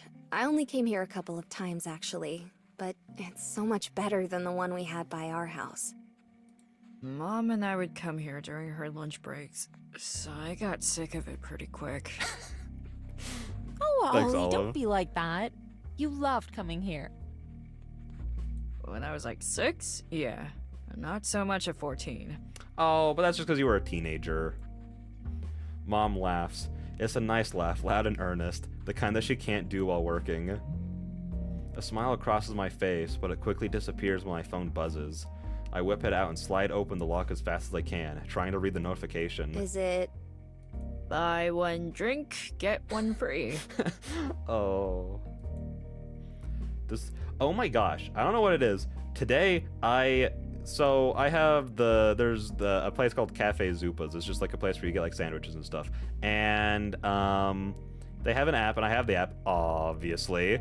And for some reason, like this was an official thing sent out by them, but they like sent out a thing being like, hey, here's like a new promo thing for like what, like the app or whatever. And they sent it out like 7 times. Back to back to back to back, and I thought it was a spam before I actually looked. I was like, wait, no, this is all legit. What is going on? Did like the person in charge of this mess up? And that's all I can think of. Well, this happens, but that sucks, Olive. I'm so sorry. Wait, I didn't read any of that, did I? Despite their team effort to help me relax, both Mom and Millie have a giant sigh of disappointment too. It looks like we're all just trying to distract ourselves. Can you say that? Anyhow, tell me more about yourself, Millie. What are you studying? Even the master of small talk, Mom, starts listing off questions to Millie, listening earnestly and intently. Millie seems happy to oblige, occasionally trying to include me into the conversation. I try to keep up, but it's hard to focus. Instead, I try to log into the school webpage as we walk. Maybe they'll post it there first. Surely the email is automated after the fact, and if the servers are down, maybe... Right, Olive? Yeah, sure. Yeah, sure. Wait, what? I was just telling your mom about how much you've improved as a writer. And that you should publish your work sometime. Huh? No, that's a terrible idea. I'm just teasing. But, got you to look up from your phone for a minute. Mom giggles and I sigh, pocketing the phone for now. The last thing I need today is a heart attack. That can wait until after I know I've that can wait until after I know if I failed. As we walk, my mom starts telling Millie about her time in college. She never did finish her degree, but her love for study never quite left her. Occasionally, she'll still tell me about a random documentary she watched the other day, or a particularly interesting internet article. It makes talking easy. The three of us find little sparks of inspiration through each topic, something to comment on, something to ask more about. Millie's usual air of rehearsed conversation is nowhere to be found. She even makes some risque jokes, oh my gosh, much of my mom's humor. As we near the end of the walk, the air is quiet. The families at the park have left for warmer climes. Yeah, lunch probably, so it's just us now. My phone buzzes again. I pull it out of my pocket, this time confirming first that it isn't a promotional text before unlocking it. Mom and Millie try to act casual, but they've slowed to match my pace. As I open the application, the first words that catch my eye are, final assessment. We all stop. I'm not even sure if any of us are breathing. Millie peeks over one shoulder, while Mom clings onto me, trying to squint to see the lettering. I tap the email. This is it. Stop, just tell us what it is, rip that band-aid off. Loading, refresh, stop! Loading, refresh already, come on! Is it up? Did you pass? Inch by inch, the horribly presented 90s style attachment loads in. So far, it only shows the deductions to... Did I just say deducations? Deductions to the score. Missed questions, incorrect tense, unclear sentence. No matter what it is, Ollie, we're so incredibly proud of you. Final assessment? Oh, come on. This is an American Idol. Just tell me what it is. ...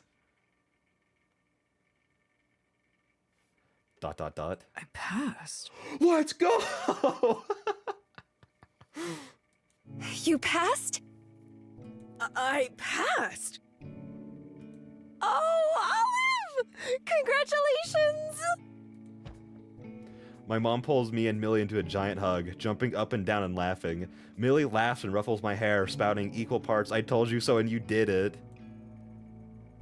I passed, so I don't mind the tears prickling at the corners of my eyes or how stupid we must look to any passerby, jumping around an empty park and screaming. I passed.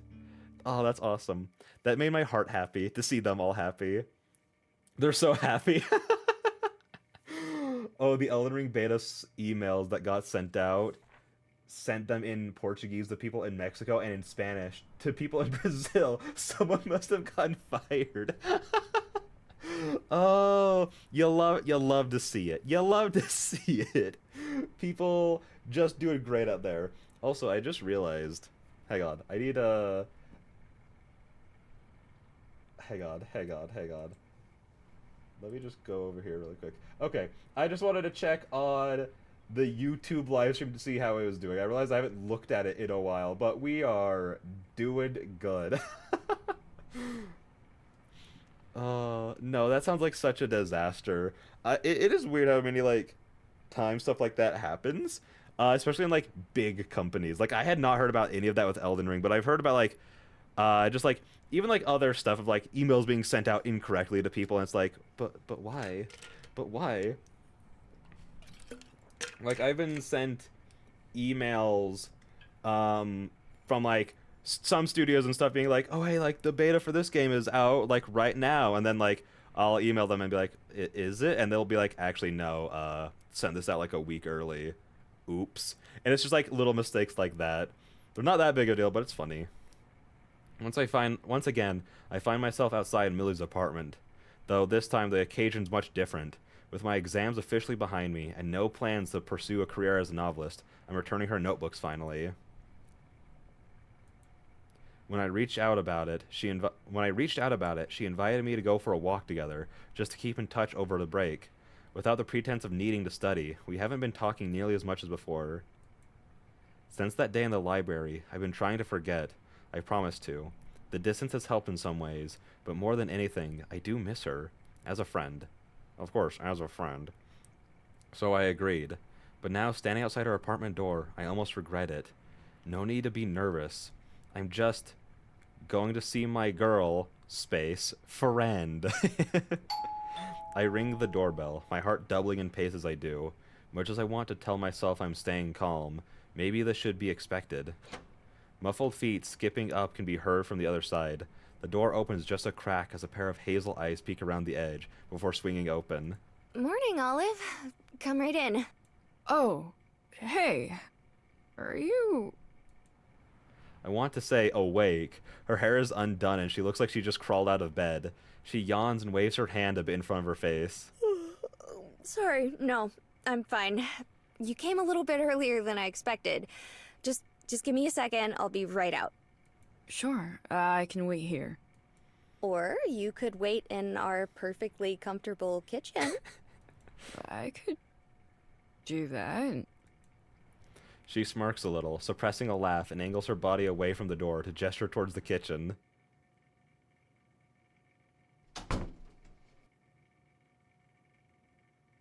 I quietly shuffle... Millie, that's what you sleep in? I quietly shuffle in after her and shut the door behind me. Your Honor, they're so married. No. Remember, there was a space there, okay? The most important space ever. They're not a thing, in quotations.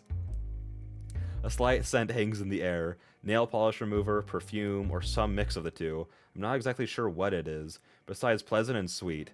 The air is quiet save for some ruffling inside the bedroom beside me. Yuri Bean, go!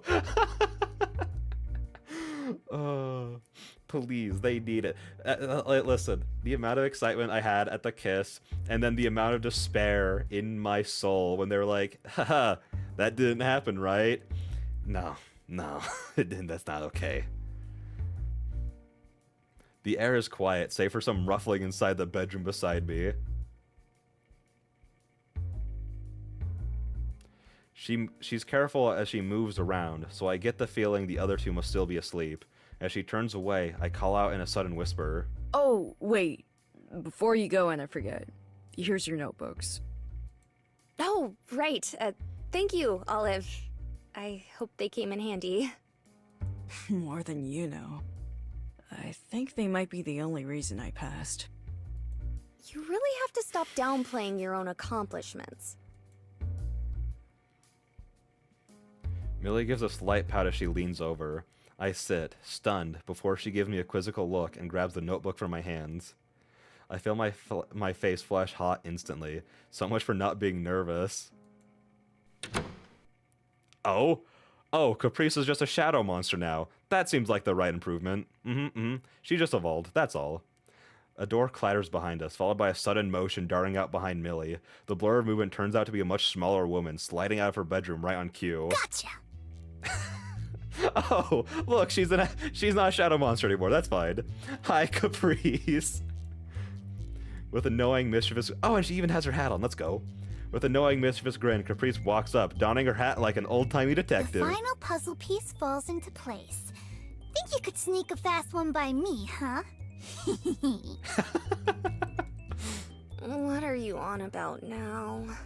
I'm solving the greatest mystery of our time. Why on earth would Olive here be in a writing class over the much cooler option? Caprice, thank you.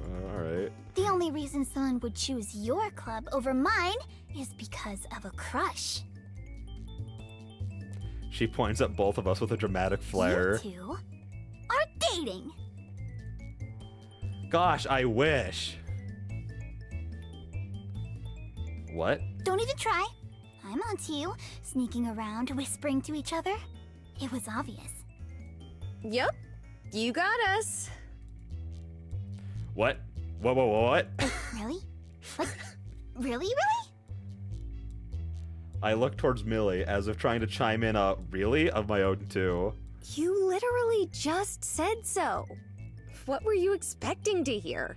I'm glad that, I mean, it's funny that Caprice came into this expecting to be wrong. Happy? Now can you please leave us be? We have a date. Fine. I know when I'm not wanted. You two lovebirds have fun. But I'm telling Mike you're ditching the family brunch for your new sweetheart. You wouldn't. Try me. Why wouldn't I? The guilt eating you up inside? Because I haven't told him yet. The banter stops cold turkey. Caprice hesitates, her pose relaxing and a look of guilt crossing her face. Millie turns back to me, slightly avoiding my eyes. I'll be right back, okay? Okay.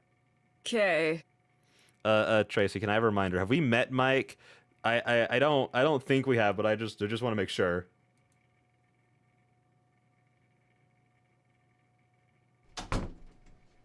She stands up and steals a glance towards Caprice, who shoves her hands in her pockets and pretends not to look. Millie disappears into her bedroom to get ready. We haven't. Okay. Whew. Silence fills the room, something I would have thought to be a rarity around Caprice before. Seeing firsthand how quickly a row between them can go from angry to awkward, though, is probably more common than I expected. I get the distinct feeling that she's staring at me. This is the first time we've really had to interact since I decided on the writing club, and the elephant in the room of Millie's declaration of our status hangs in the air. So, Haley not up yet? For someone working customer service, you'd really think I'd have any idea of how to do small talk by now. Still sleeping. Even through all this commotion? Haley's used to it. Super heavy sleeper. Caprice runs a hand through her hair and inhales, like she's trying to work herself up to something. Her question comes out in the airy XL. So when did it happen? Speaking about Haley, based. Peak writing. What? Like, you know, you two? Oh, yesterday. Sure, I guess. I mean, we made the plan to go on a walk yesterday. I try not to let my face belay just how confused I am at this, too. What? Please don't ask questions. I don't know anything about this either. Not that I hate it. Not that little sly smile. Ooh. I try to keep my expression neutral. Get a grip, Olive. Caprice, apparently not noticing, pulls a chair out from across from me and starts picking at a tangerine, trying to get the peel off in one big strip. She's pouting in an exaggerated way, a smile sneaking through every couple seconds. Millie's been off for the past while is all. Guess you got her good.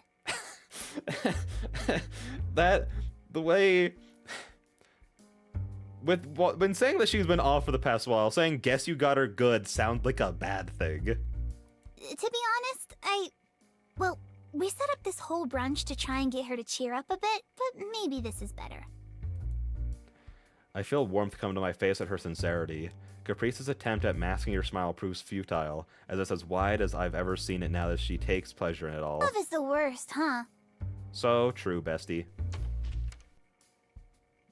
Seeing movement from the corner of my eye, Millie appears to have finished preparing as she arrives.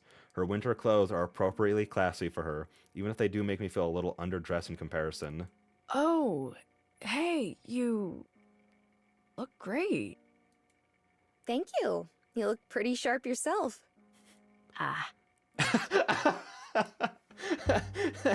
That's the best way to respond to a compliment. Just get going already. Capricia's expression has returned to a disgruntled frown. It's genuinely impressive how quickly she can put that mask back on, even if it does crack sort of easily. As she flicks her hand a couple of times to get the lovebirds out of her hair, the two of us do just that.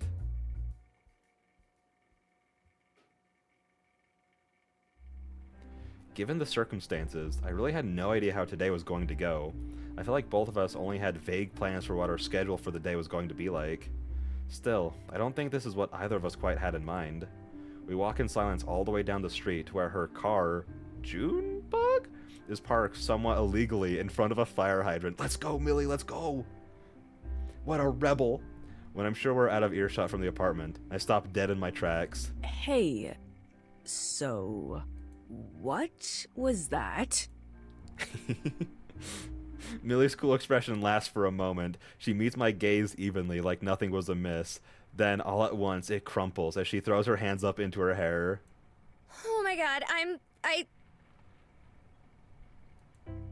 After our talk last night, I told Caprice I was gonna go on a walk today instead of the brunch, but she kept insisting, and then I really didn't have a good excuse, and she said she'd bring the whole family so we can all go on a walk, and I really can't deal with more talks about how great the wedding is going to be, and how beautiful it will all be, and what a new beginning this is for everyone, and I just panicked, and I thought maybe if I said it was a date, she would give me a second to just breathe. You know what? I appreciate the honesty. Yeah, Junebug is her car. We love an over-explainer. Unironically, I do. I'd rather have someone over-explain something than under-explain it. Oh, gosh, Olive, I'm sorry. I shouldn't have roped you into this whole thing. I thought she was going to keep explaining more, so I took a sip of water, you bully. She loses any sense of composure and sinks, leaning against her car and hiding her face in her hands. Okay. Can we back up, maybe? I thought they said, can we break up? And I was going to be like, so fast. That was the shortest lived relationship ever. I'm so sorry. I'll call Caprice now. I just didn't want to... I'm not saying that. It's unexpected, sure, but I mean, you know, some context would really help me out here. Millie pulls her face from her hands and looks at me. Something about this seems off, and there's a million things I want to ask. But first, small steps. Let's go on that walk. And we can talk? Millie stares at me like I just offered to give her $1 million. Yeah, okay. A walk sounds great.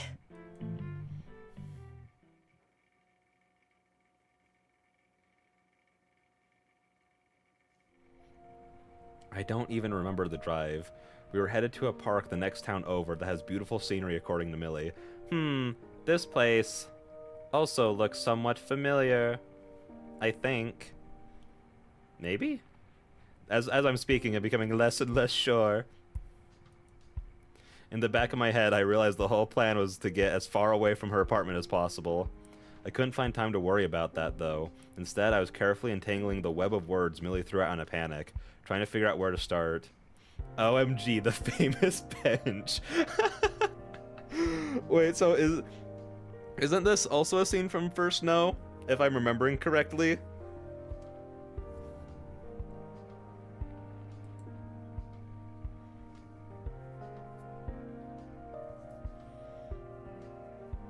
Maybe it's not necessary though. We barely make it 5 steps when Millie begins fidgeting with her braids, starting and restarting sentences. I believe so. It's been a while. It's been a bit though. Yeah, that's the thing. First Now was a while ago, but like this feels so familiar. And we haven't been here in TwoFold yet, so it would have to be in First Snow because it feels so familiar. Especially if it is a famous bench, you know? It's probably been used before. Or, you know, later things, but, you know, whatever.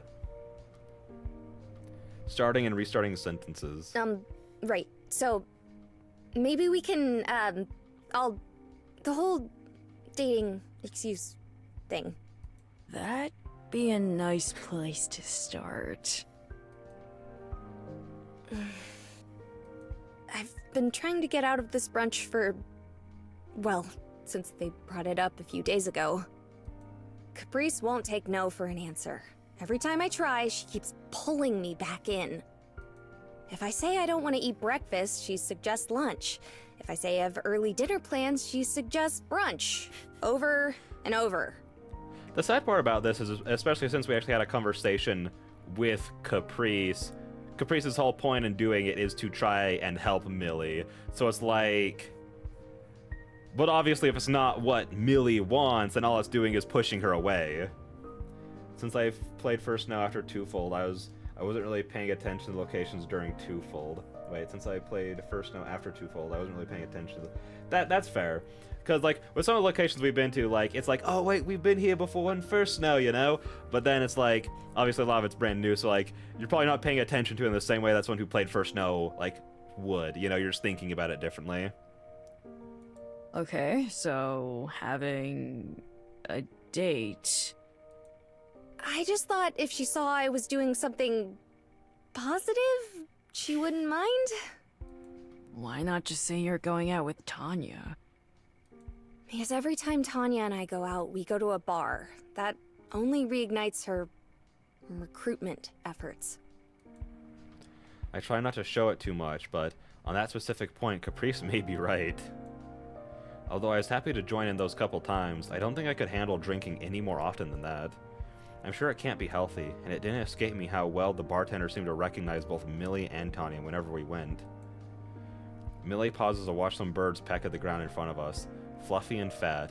I wonder how easy life must be for them. Okay. And going to this brunch is bad. You could say that, but then you'd be the only other person on Team Millie in the whole world. What's wrong with Caprice's family?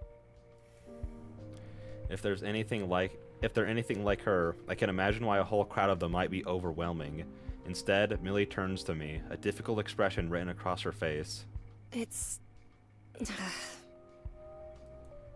not...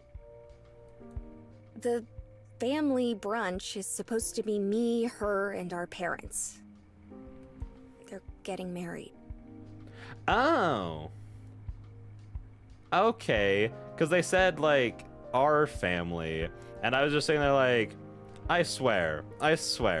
That these two aren't sisters. Like, I would have remembered that if they brought that up at some point earlier in this. So I was just sitting there like, I know it's going to get explained. I'll just be confused until then. Yeah. Now, we're finally caught up with the situation. Mostly, it feels. Sorry, I know it shouldn't matter. They're adults, and they can do whatever they want. I just wish they'd stop trying to drag me into it. Yeah, Sorry, I wasn't expecting that. Do you not like her mom? No, it's not that at all. I adore Charlie. It's just... Millie groans, trying to explain something that she's already sure I won't understand. It's just... I can't get into it right now. I just really need some space. I feel like ever since that announcement, I haven't been able to even think without Caprice barging in, trying to fix everything with brute force and a smile. She goes quiet. I don't know what I could possibly say, or if I should even say anything. Whatever's going on has a depth I'm not equipped for. Millie herself seems to struggle, scratching the surface of it, so whatever chance I have is close to none. Watching her stare out towards the trees where the birds have flocked together and nestled on a branch, I can see her go through a million different explanations, and ultimately fail to develop any single one. Between the writing club falling apart around her, being bombarded with a wedding she doesn't approve of at home, and even her friends roping me in to help in their own ways, I think I might understand a bit better now.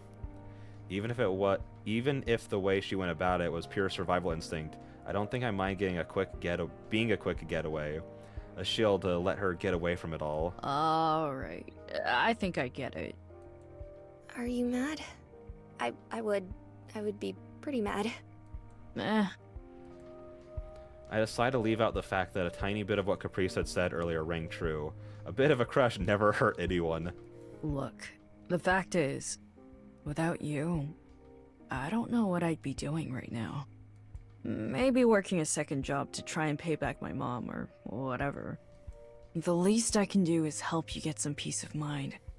You of all people deserve that. Aww.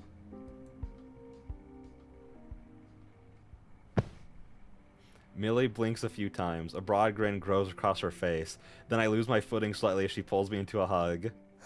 Thank you so much, Olive. Don't mention it. Do you want to set some ground rules? Oh?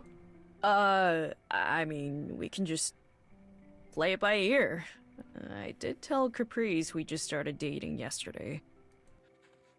We do another lap around the lake, exchanging general rules and guidelines. No kissing, as if that was an option. Yes hand-holding, no pet names.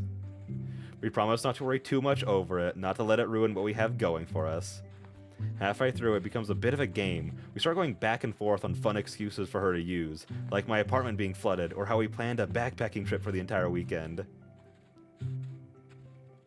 Some of Millie's inner author comes out as we talk over the specifics of our story, that I confessed to her, that she accepted, that I gave her some flowers. I'm struck immediately by how much of a romantic she is. They never brought it up at any point, that's why it works so well here. Yeah, exactly. It's just like, there's always been like a thing going on between them in the background this whole time. It's like, I have no idea what it is. And then they just slip in our parents, and it's like, whoa, what? TwoFold? Is that just because, as Tracy said, it's just a bunch of clomping and chomping through the snow? We round the bend of the lake once more, smiling. That's good. Oh, Also, and wait. if they ask why I fell for you, it'll be because of a story you wrote in club that just captured my heart. Also, hey Weeb, how's it going? I hope you're having a good night. Good to see ya. Oh, which one? My totally fictional romance from the point of view of a failing student? Exactly that one.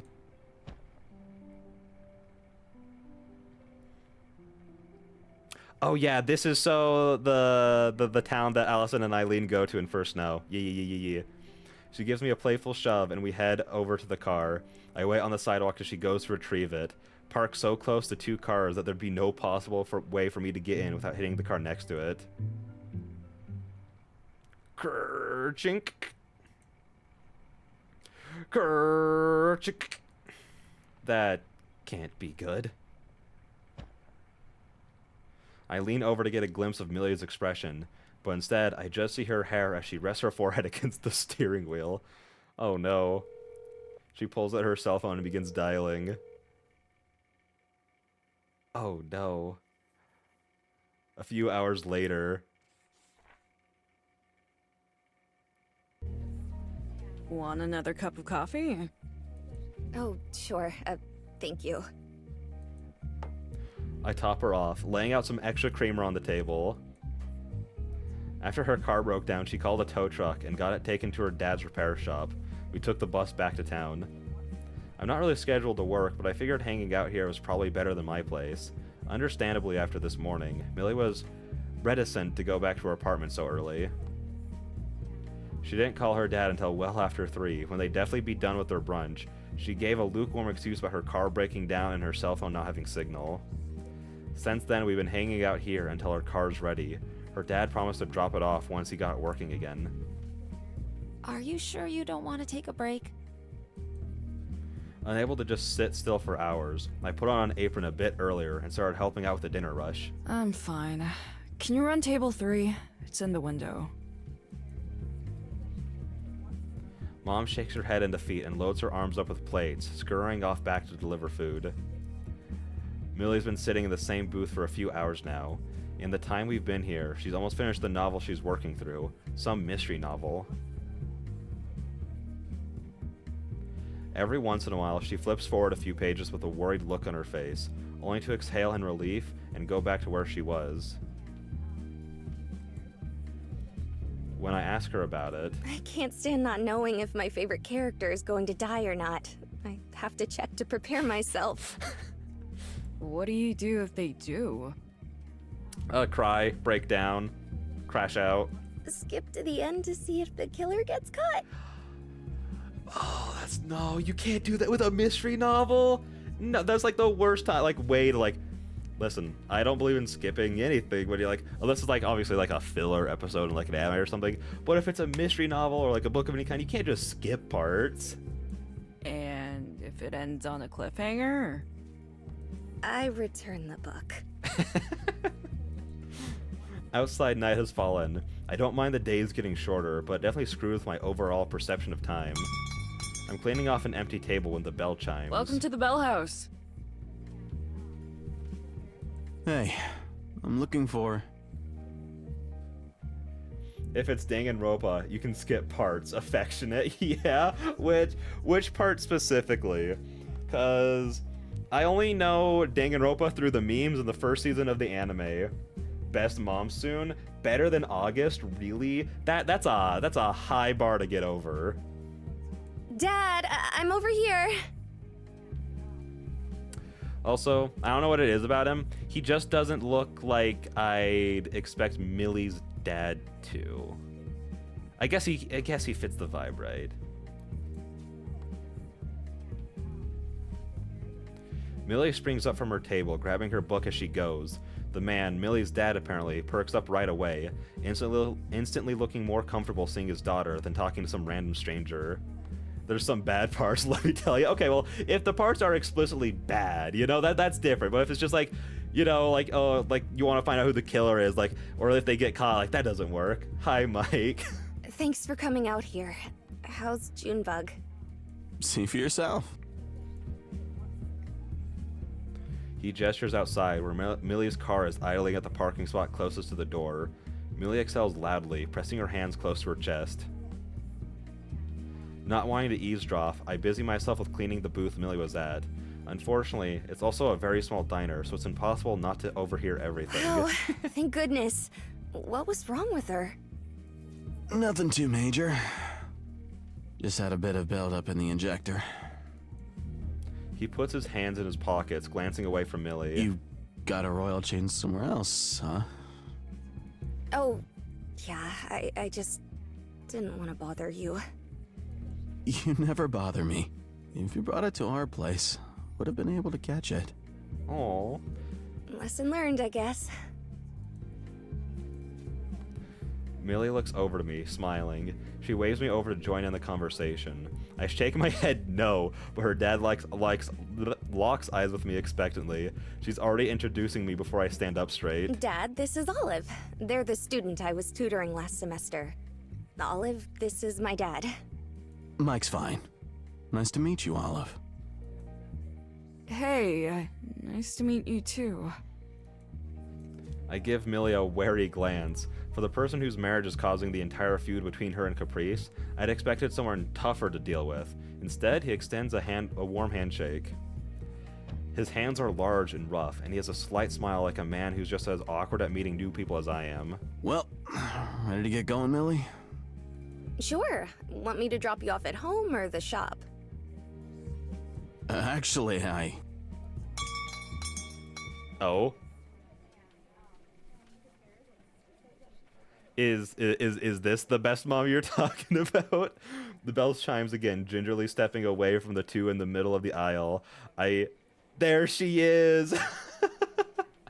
Mike's really cool, he's awesome. He seems like just like a chill guy who loves his daughter, and I'm so down with that. Hi, Charlie. Dang, she's so popular with you guys. But yet, again, August is such a high bar to get over. Gingerly stepping away from the two in the middle of the aisle, I go to greet the new customer, but she immediately gives me a polite nod and heads over to meet them too. Mike, I had to park around the corner. You know it says customers only, right? Charlie, I thought we'd order some food for dinner while we're here. Oh, that's a great idea. I'll ask Caprice what she'd like. The woman called Charlie gives Millie a warm smile while she tucks a strand of hair behind her ear. I just say hi to everyone except Heather. That's fair. She is the only one who doesn't deserve it. No. Wait, no, Miss Shifton. What does that mean? What is that supposed to mean? The woman called Charlie gives Millie a warm smile. Oh, we read that Hey, part. Millie. We missed you at brunch. How are you doing?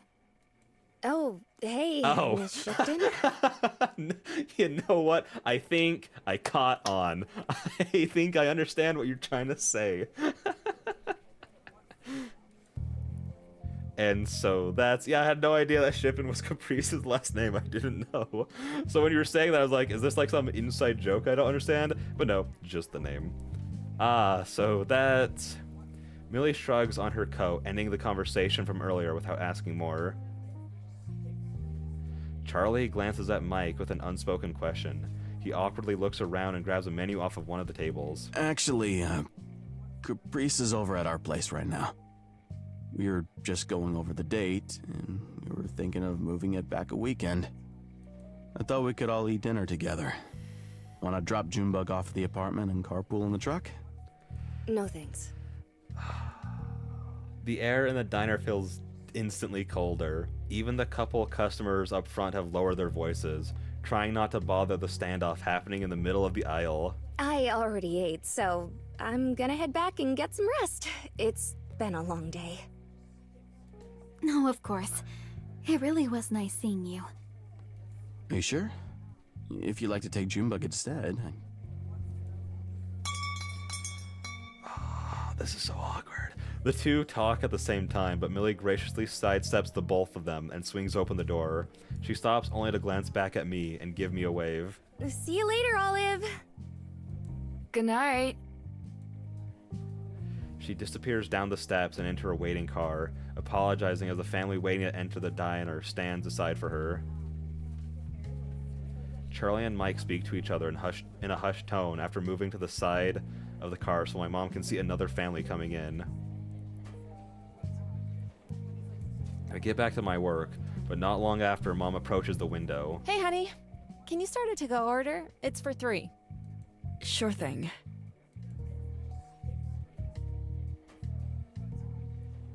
Charlie and Mike sit at the bar stools. Even from here, I hear Mike leaving a voicemail for Millie, asking her to call him back whenever she'd like to chat. Charlie picks at her manicured nails, flakes of paint coming off as she stares outside the window. Regret is written plainly across her face. Well, now you're just making a mess. I put extra fries in the order of loaded fries, half out of guilt for lying earlier, and half hoping it'll ease some of the tension from tonight. The best way to do that is fries. I agree. I understand. A few days later.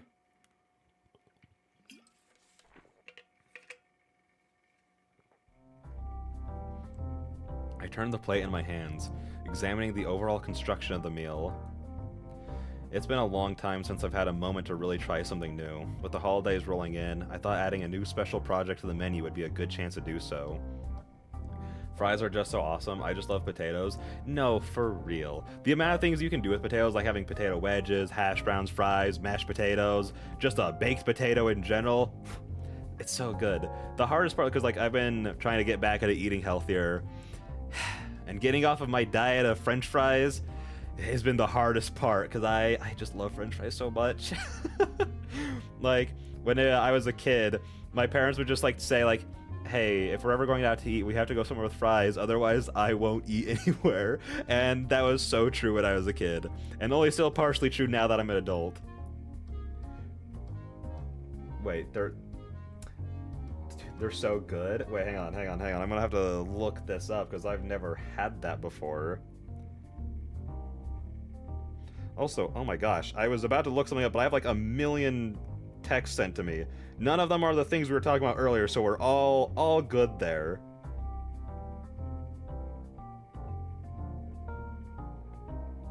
Oh, wait, these look awesome. Oh my gosh. Oh my gosh, and I was recently given like a used air fryer. I can so make these. Oh my gosh, those look delicious.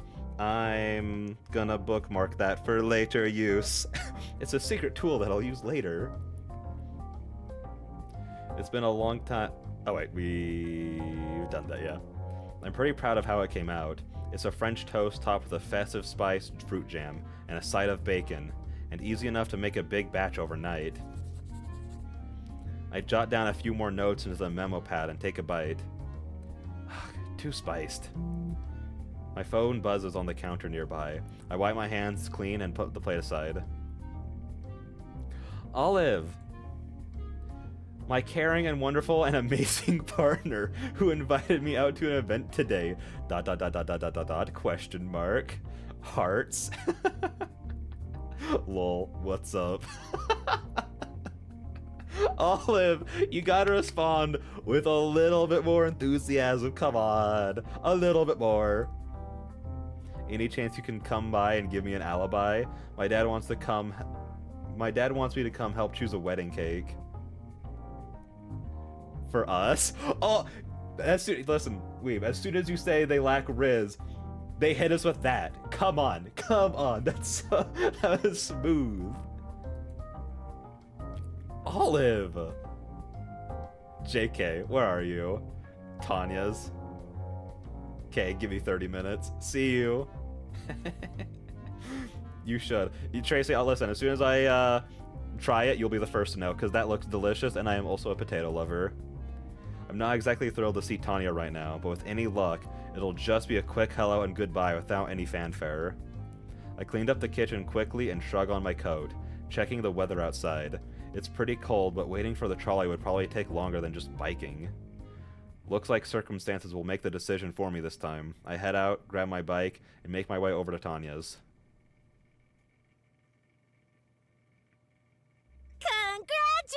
Congratulations! So much for a quick hello and goodbye. Immediately after knocking on the door, Tanya dragged me inside, demanding gossip about our situation. You know, I always suspected it. My gut never lies. You didn't really suspect it, you just kind of straight up said it. I don't... Even if I think you could do better, Mills. How dare. Well, Millie is amazing. Olive's pretty freaking great too, okay? How dare. You're drunk. Tipsy. Barely buzzed. Doesn't mean I'm blind. My eyes wander over the table in the corner of the room. At least 2 empty beer cans are knocked over, and there's an open pack of cider. Tanya. She's not wrong. I got very lucky. Oh my gosh, the Riz. Part of me feels bad for how thick I'm laying it on, but hey, it helps tell the story. There's also the fact that it comes surprisingly naturally. See? They passed the test. Second one of the year, and way more important than that other one. You mean my finals? More important than getting through college? Yep. Hard to argue with that. Are you good to drive, Millie? Of course she is. Love has made her such a square, she won't even split a wine with me. Here I am celebrating her first date ever, all alone. So there was wine, too. First date?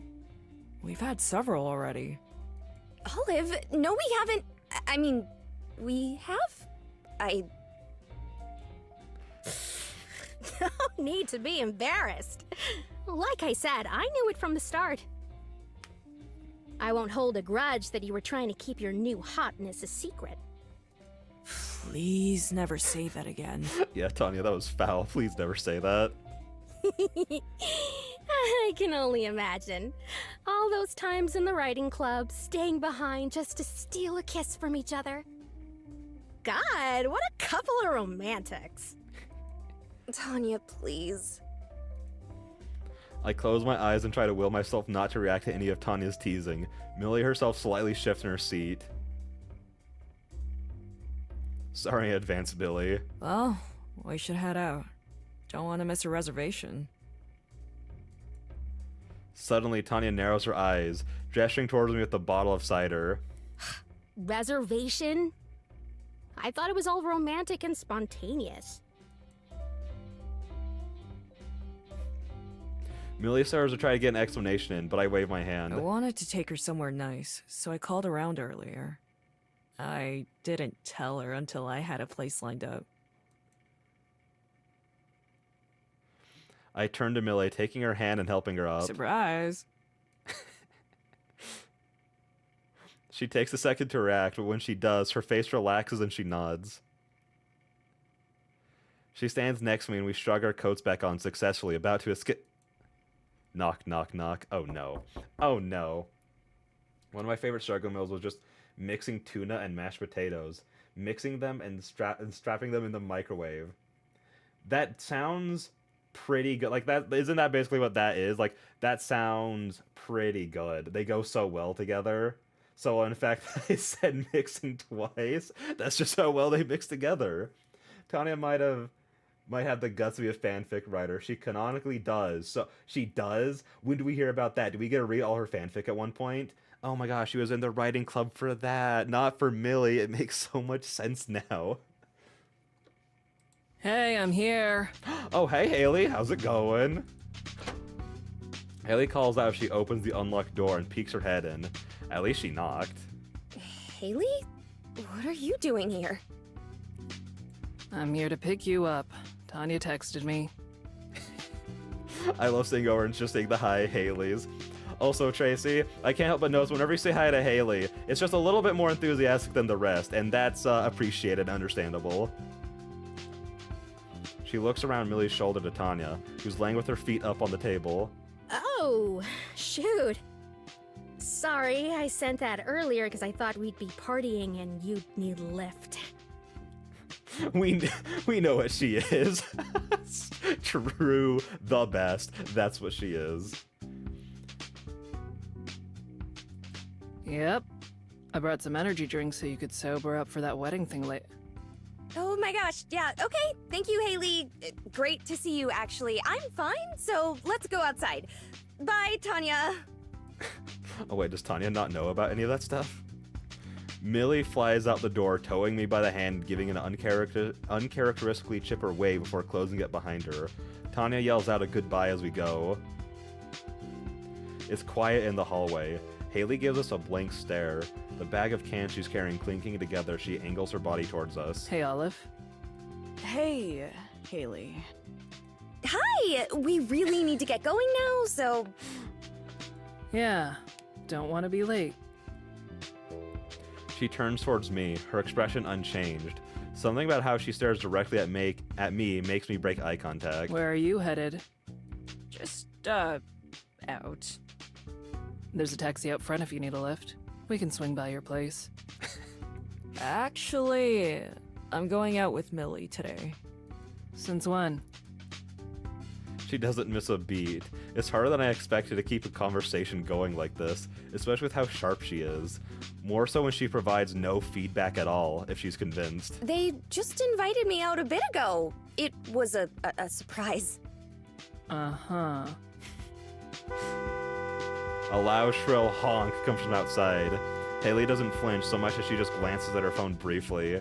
Gosh, she's so cool, and of course she's the only one who can see through all of their BS.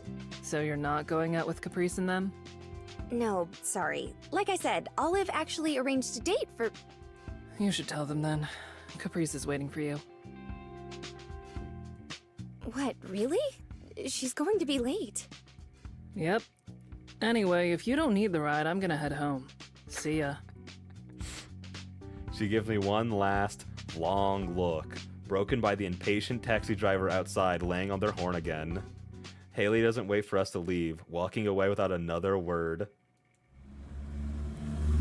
Caprice also gets the all caps treatment because in the first stream I said that's tradition. Oh, yeah, you did do that. That's fair. That's fair. Haley absolutely knows. Haley can clock anyone. No, she just one conversation, hardly even a conversation. It was like 10 seconds. She's like the only one who's like, oh, I get what's going on here. That felt bad. Sorry. Are you having second thoughts? No, I didn't think she'd wait for me. Grace? Yeah, she was really excited to go out today. I told her I wasn't sure if I would have plans, and I figured once it got late enough, she'd just head out. Dang. It sucks when you're lying to people and kind of leading them on. It sucks when they're expecting and waiting for you. Guess that's on me, though. She'd stop at nothing to try and make me participate. There isn't any hint of bitterness or anger in her voice. In fact, Millie is smiling as she taps away a message to Caprice. Well, if you want to cancel a reservation, I won't stop you. And make you come all the way out here for nothing? I appreciate the offer, but I'm not ready to just pretend it's all fine just yet. She sends off the message and pockets her phone, looking back up at me with bright eyes. So, where's our super romantic getaway? I have some grocery shopping to do. Oh, so romantic. Unironically, I love just going to stores with people. It's so fun. Sounds perfect.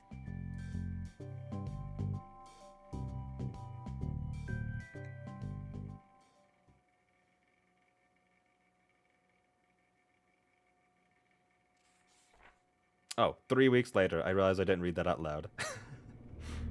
The page for next semester's classes is daunting to say the least. Considering the circumstances, I didn't have the heart to plan out my next batch of classes. After all, the last thing I wanted was to get my hopes up. All the same, just like every semester, the sheer breadth of and variety of the classes makes it hard to focus on any one. Wait, business management? You took a business management course? Why are you so surprised by that?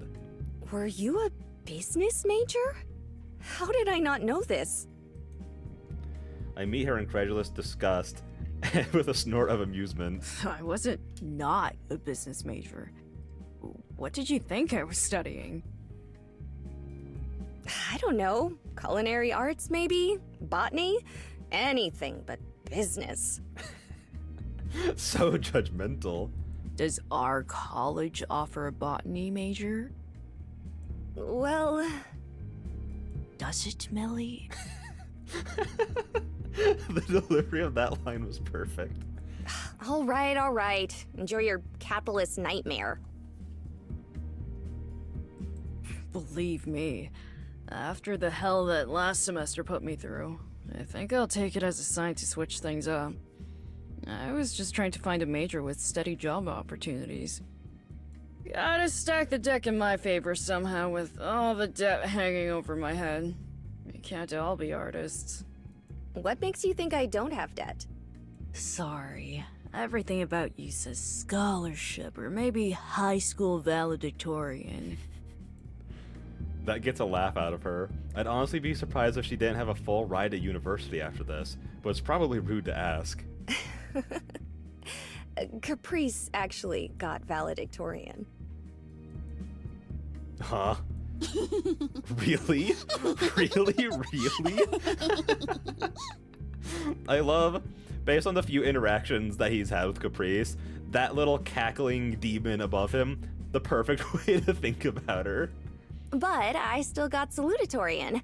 We were neck and neck our entire high school career, but the amount of extra credits she got through club activities pushed her over first place in the end. I spent all my extra time studying just to keep up with her. With a flourish, Millie stretches and takes another sip of her coffee, finishing it off. The smell of hazelnut has overtaken our whole booth with the amount of flavored creamer she used. She turns the computer back towards her and gives it one more scroll through, counting the amount of credits I've selected. It's mostly Gen Ed with one pastry class mixed in, thanks to Millie's recommendation of finding one class to get excited for. Choice of major aside, I think this is a much more sustainable selection than you had last semester. It's no wonder everything came crashing down at the end. You have to account for time to rest in your schedule too. I decide to refrain from telling her the free time will likely be used to pick up extra shifts here. My mom's been pulling double shifts far too often for my comfort. I'll try. Thanks for looking it over with me. Theo had to explain to me what that word meant, and that one, wait, valedictorian. I'm guessing it was valedictorian, and what other word? Which one?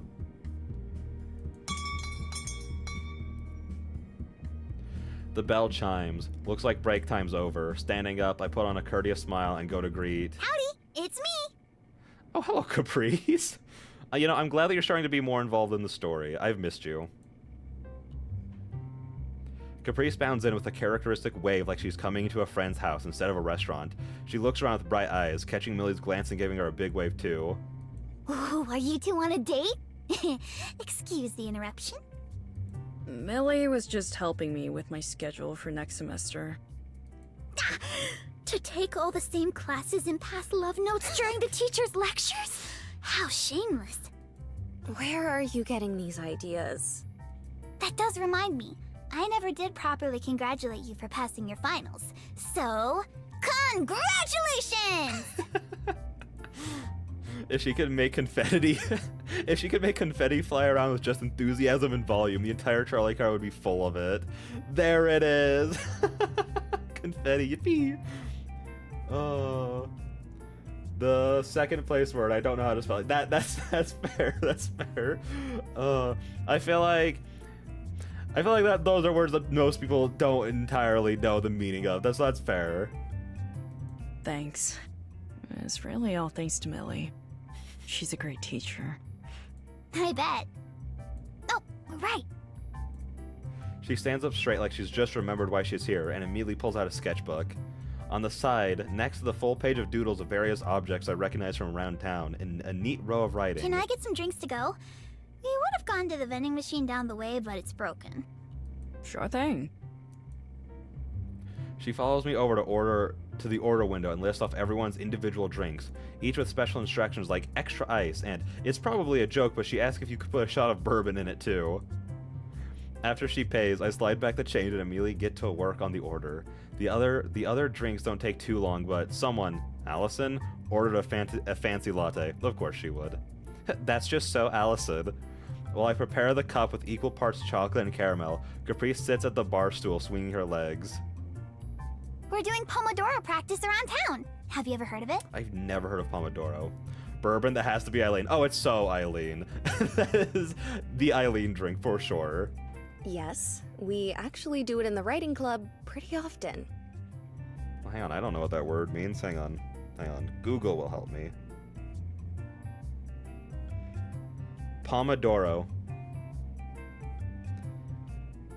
is a technique for time management that involves working the 25-minute intervals. Oh, okay.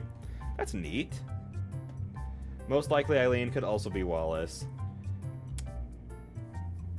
Yeah, it could be. I feel like he seems like the type who would, but he's also the type of guy who wouldn't, if that makes sense. He just gives off the vibe of somebody who would. What's it called again?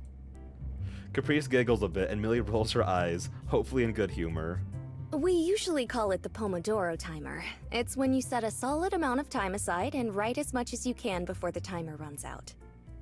It's a good technique for just getting words written in a first draft, even if they need to be edited later. Or to get sketches down on a page. Exactly. They share a smile together, obviously sharing in the excitement of practicing their craft. It's kind of refreshing to see. I think back to when Haley visited my apartment long ago, and the picture she showed me of Millie and Caprice at the party together. Seeing them like this makes sense, like it's always supposed to have been this way. That said, something clicks in the back of my head. Hearing all this talk about practicing and timers, especially given the weather outside. Wait, you're out with the art club? I thought the campus was closed for winter. It is. It is. She unlocks her phone with one smooth motion and swipes through countless open apps before landing on the calendar. She holds it up to the window, and while I can't really make out what anything says, especially while trying to foam the milk for this drink, it looks pretty filled up with multicolor events. Rain, sleet, snow, or hail, the arts club draws. The confidence to start a rhyme without knowing how to finish it is admirable. The art club draws without fail?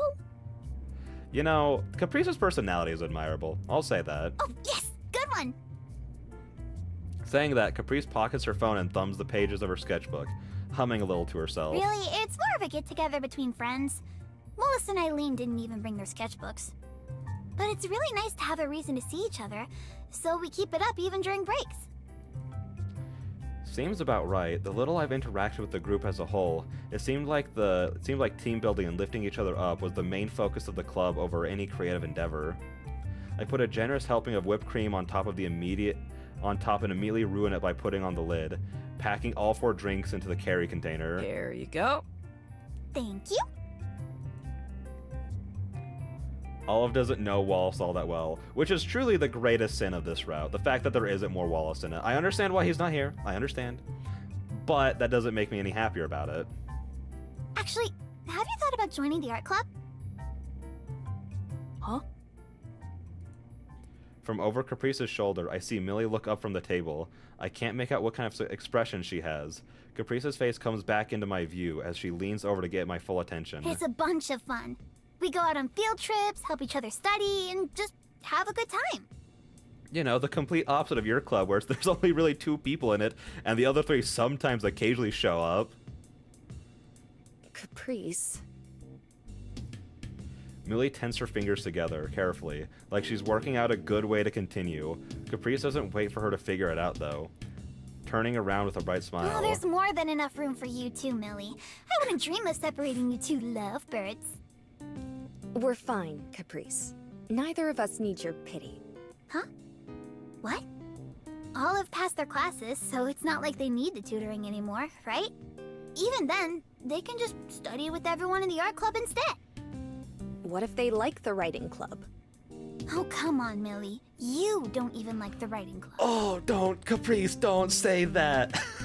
I felt that knife going in my back too. Oh my gosh. Stop trying to read my mind and fix things that aren't a problem. I'm not. I'm just trying to be nice. Did you forget what that looks like? If wedging yourself in your club in the middle of everything is being nice, I'd really like to know what you think being insulting is. Why are you always picking a fight with me? It's like everything I say just sets you off. Why don't you try talking less? Oh, guys, chill. Okay, hey, maybe we should take a minute. Whatever, I'm out of here.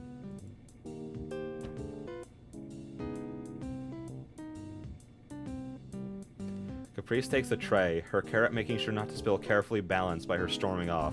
With a final huff, she looks up at Just me. think about it, Olive. Sometimes Millie doesn't know a bad situation if it bit her in the... Are you leaving or not? Caprice closes her eyes tightly, shaking her head and refusing to respond to her. With a careful glance towards Millie, I try to keep a level, non-argumentative tone. Thanks for the offer, Caprice. I think I'll stick with Millie in the writing club, though. Really? Really? Why are you surprised, Millie? I shoot Millie a glance and try to communicate a "you really shouldn't be the one asking that" expression. Somehow she pulls her shoulders back in a more confident look, something I didn't realize she had lost throughout this argument until now. That's that then. All right. Offer still open anyway. She turns and looks at Millie. Any anger she had before is replaced with another attempt at friendliness, her voice soft. For both of you. You either get more Haley or you get more Wallace. You win some, you lose some. Yeah. That is a pretty tight race, but I did want to get to know Haley more, so that's fair. I already got to know Wallace a little bit in first no, so he'll have his time later. The air in the Bell House feels several degrees colder with her gone. All the heightened emotion drained now. Millie avoids my eye contact for a bit, her brows knit together and her hands fidgeting nonstop.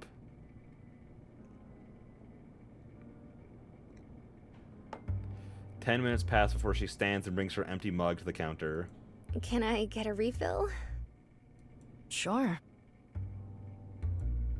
Another smile. Were you only saying that thing about the writing club because you're my pretend partner? Nah. If I was, though, I'd be pretend partner of the year. Another laugh.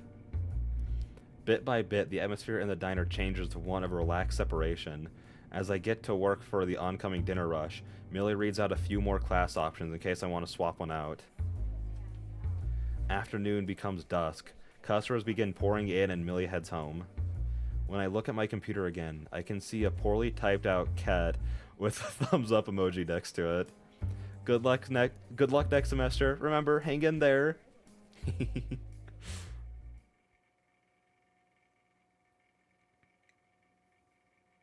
A few days later.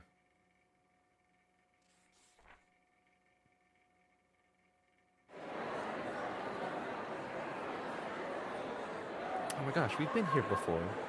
The smell of pretzels and hot coffee fills the air as the crowd moves back and forth through the plaza.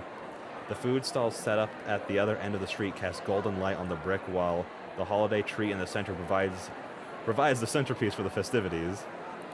I usually pass by on my way to work, but for once, I'm milling about trying to find a quiet area to wait. I check my messages to make sure I've got the place right. Wait, what? Hover near the top? Oh, that's weird. That's funky. Can you believe it, guys? Christmas is just a week away. It's so close. It's right around the corner. Oh my gosh.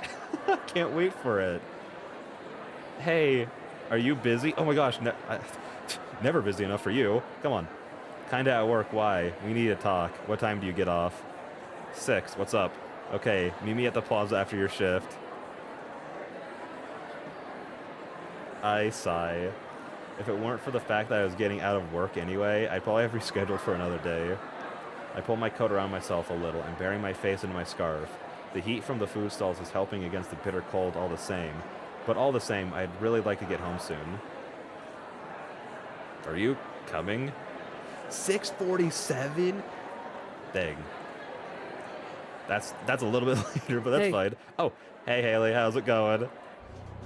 I nearly jump out of my skin as Haley pops in behind me. She pockets her phone as she approaches and tosses out an empty cup into the nearby trash can. Jeez, please stop sneaking up on me. What's the coolest way to approach someone? Pay more attention to your surroundings. I decide not to point out the obvious contradiction, considering she never goes more than 10 steps without drowning out the world with music. Yeah, but she's constantly aware. That's the difference, though. I'll try. So, what's going on? I don't usually respond to cryptic messages asking to meet up. I won't lead you to any secondary locations. Relax. It'd be easier to if I knew what you wanted to talk about. Oh, that. It's about Christmas.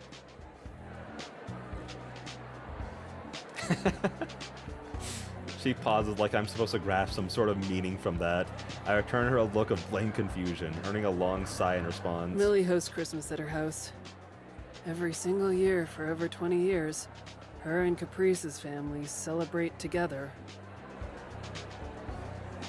Almost Christmas means it wasn't Christmas. Yeah, but it's almost Christmas. That's the point, though. It's not quite, but it's almost. So, about Millie and you. Haley closes her eyes for a long time. For a long, thoughtful moment. I wait for her to continue, but I'm not sure if it's coming. About us? She opens her eyes, but avoids my gaze. You can drop the act. I'm not gonna tell the others about your fake relationship dating whatever you have going on. Her voice stays completely level. She doesn't even raise her eyebrows or look particularly concerned. As for me, I feel my heart drop to the pit of my stomach. In a way, it was expected. Being caught in a lie regardless of intention weighs on my shoulders. You knew? Well, yeah, she obviously knew. She acted like she knew. Obviously. Man, sure, I thought we were doing a pretty good job of it. You were, it's just that Haley's better. Sorta. She shrugs like that explanation's enough. Anyway, that's not the point. Not entirely. I think I get it. You swoop in and save Millie from her overbearing best friend and clueless family, and she gets to avoid her problems. Yeah, that is the situation. Huh? All I'm asking is you don't mess up this Christmas thing. It's not supposed to be any of my business, but Caprice has been working really hard on this. She's trying to fix things. If Millie keeps running away, nothing will improve. The sense of guilt and shame fades away with every sentence, replaced with something else. Something stronger that pounds in my chest. You don't have any idea what you're talking about. So based on what I know of the situation right now, I kind of agree with Haley, though, you know? Huh? Did you really call me out here to help protect Caprice? To defend this whole marriage thing? She meets my gaze. Once again, there isn't any hint of malice or anger. Instead, I'm almost taken aback by how calmly she regards me, even as I feel myself getting worked up. I take a deep breath. Whatever Haley's reasoning, she's listening. She's not trying to meddle for the sake of it, and she's just as much a friend to Millie as she is Caprice. She's not trying to take sides. I know you're trying to look out for them. You have to trust Millie too. She knows what she's doing. Does she? It's not a challenge. It's not judgment. Haley looks to me for assurance. Yeah. She's not running away to avoid her problems. She's trying to work through things in her own way. And no one is letting her. Okay, that's a fair way to put it. Even you being here is proof of everything going on. Haley nods patiently. I wonder how many times Millie's had to have this conversation for her own sake.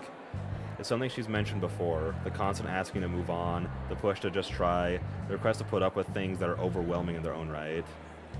It's no wonder she asked me to be there for her, fake partner or not. I might be the only person who isn't asking her to change how she feels. Millie needs someone on her side. I want to be that person. If she needs somewhere to go or someone to turn to during Christmas, I'm going to be there. I'm not going to ask her to go back, or make up, or try to make things work. I can't. I just want to help her get space to work things out on her own. Yeah, makes sense. The response is so simple, my gut reaction is telling me she doesn't really believe me. In reality, though, Haley smiles. You're right. Or she's right. Whatever. They're both right. She puts her hands in her pockets after that simple statement. Every part of me wants to ask more, if she's being honest or not, how she's feeling, but I don't think Haley will respond either way. I should apologize to her. It's not your fault. None of this is anyone's fault. It's just that Millie's really been on her own lately. What you're asking me to do is...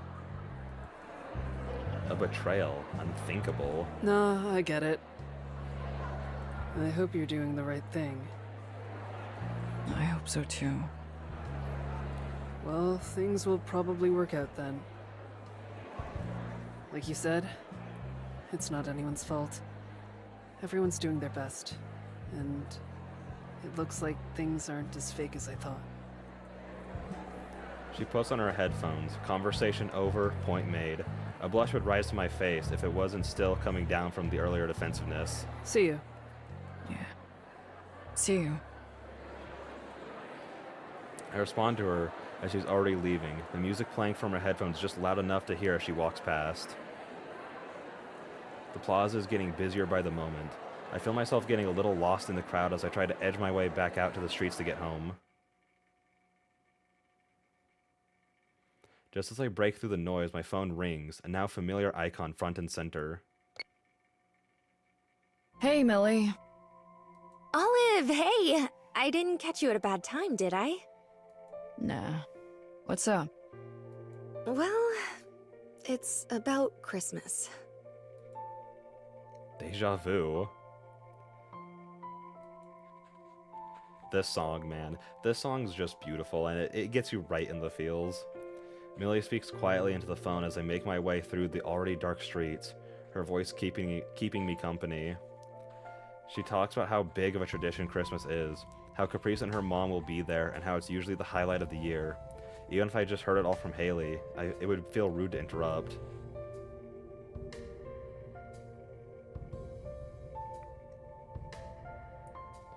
By the time I get home, she drops the question. So, I know it's a big ask. Do you have any holiday plans? I don't. No. My mom and I will be celebrating a bit early this year, so I'll be free. It's standard by this point. It's really hard to turn down the double holiday pay, so we're used to celebrating either a few days early or late. It's quiet for a few moments. The only sign that Millie's still there is a faint shuffling on the other end. You're gonna make me ask it outright, huh? I smile a little to myself. No, I wouldn't do that. I'll be your plus one. She heaves a giant sigh of relief into the receiver, crackling through into my phone's poor speaker.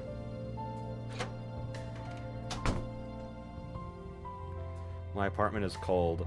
I crank the heat on all the way, knowing full well it'll probably take at least a couple hours before it warms up. So, see you soon? See you.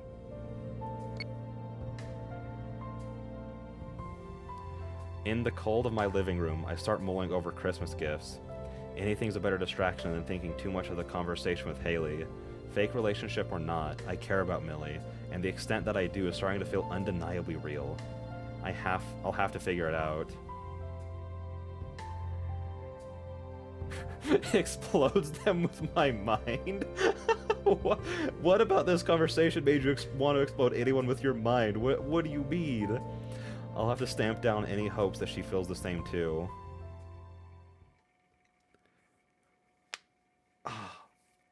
But yeah, is that something that you feel like you could expand upon for me? But the more we've gone through this route, the more I'm starting to really like the way it's set up, like the two routes, because it's an affectionate expression. They're just so exploding people with your mind is an affectionate expression. I don't think I've ever heard that one before, but I'll believe you for sure. Oh my gosh, my keyboard is still dead. You've been charging for like 1.5 billion years, my guy. What are you doing? Anyways, yeah, Lamau. Okay, for sure. I believe you. Tumblr expression I stole. Oh, okay. Okay. Now I understand. See, I was never on Tumblr. It was, I didn't really do social media when it was still like a thing that people use, so that makes sense. But like, what was I saying? I like the way that they've set up the two routes here. Like, the more we've gone through this, the more it's making me interested in seeing how this all plays out from Caprice's expression. Because obviously, like, we have more biases towards, like, Millie's situation, because she's the one that we're going through all this with. We're, like, the one that's there for her in all this, the one who's, like, hearing her side of the story, like, in full, or as much as she's willing to, like, tell us, while we're just kind of seeing like Caprice and everyone else is like sort of like not really like the bad guys, just not handling things in the best way. But like I'm sure that once we flip over to playing through Caprice's route, it's going to be the same thing where we're seeing everything from Caprice's side, or we're getting to hear her side of the story, and then we'll probably see Millie as like, again, not really the bad guy, but like just not going about things well. It's okay, I was never on Tumblr either. I just interact with people that were. Oh, that's fair. So their lingo just kind of spread on over to you. That makes sense. That makes sense. And I think that's just like a really interesting way to set up like having multiple routes, is basically having it all like two different sides of like the conflict essentially, instead of like, again, just to use like please be happy just because like that's an easy one to use. Like, like Julia and Aspen are like friends. There's like not anything like negative going on between them, so it's just kind of like picking like, do you want to see the story how it plays out with Aspen this time, or do you want to see the story how it plays out with Juliet? Whereas this one, it's like you're really seeing two sides of like the same story, which is really interesting, and I like that a lot. It's like how I refer to some male characters as pathetic baby girl. Well, that's just a funny thing to say, Listen, if you said that in here, I never would have thought it was a Tumblr thing, but that also does check out. That makes sense. Yeah, so again, like the more we're going through this, the more it's just like, cause I'm trying to see it from both sides, as going through Millie's route.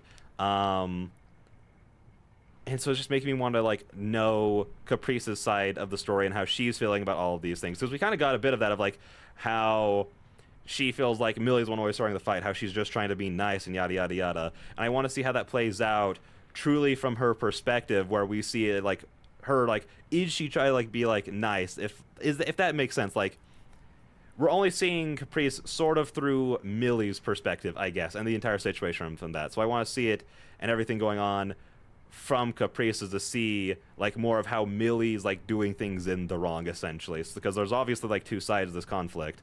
And I also do like how I was so on like Millie's side with everything, with like, she needs to like take her own time, like yada yada yada. And then as soon as Haley brought up, like, because a small part of my brain was also thinking like, is the part of this also that she's just like running from it and not wanting to face it, like that sort of thing. So as soon as Haley started like saying that, I was like, yeah, I kind of agree with Haley. Like, she is kind of just avoiding things, it feels like. And then just leave it to Olive to be like, no, everyone's just trying to force this onto Millie, and she's just trying to take her time to figure it out for herself. And I was like, oh yeah, that was what I was thinking earlier. I appreciate Olive so much for getting me back on track. I appreciate them for that.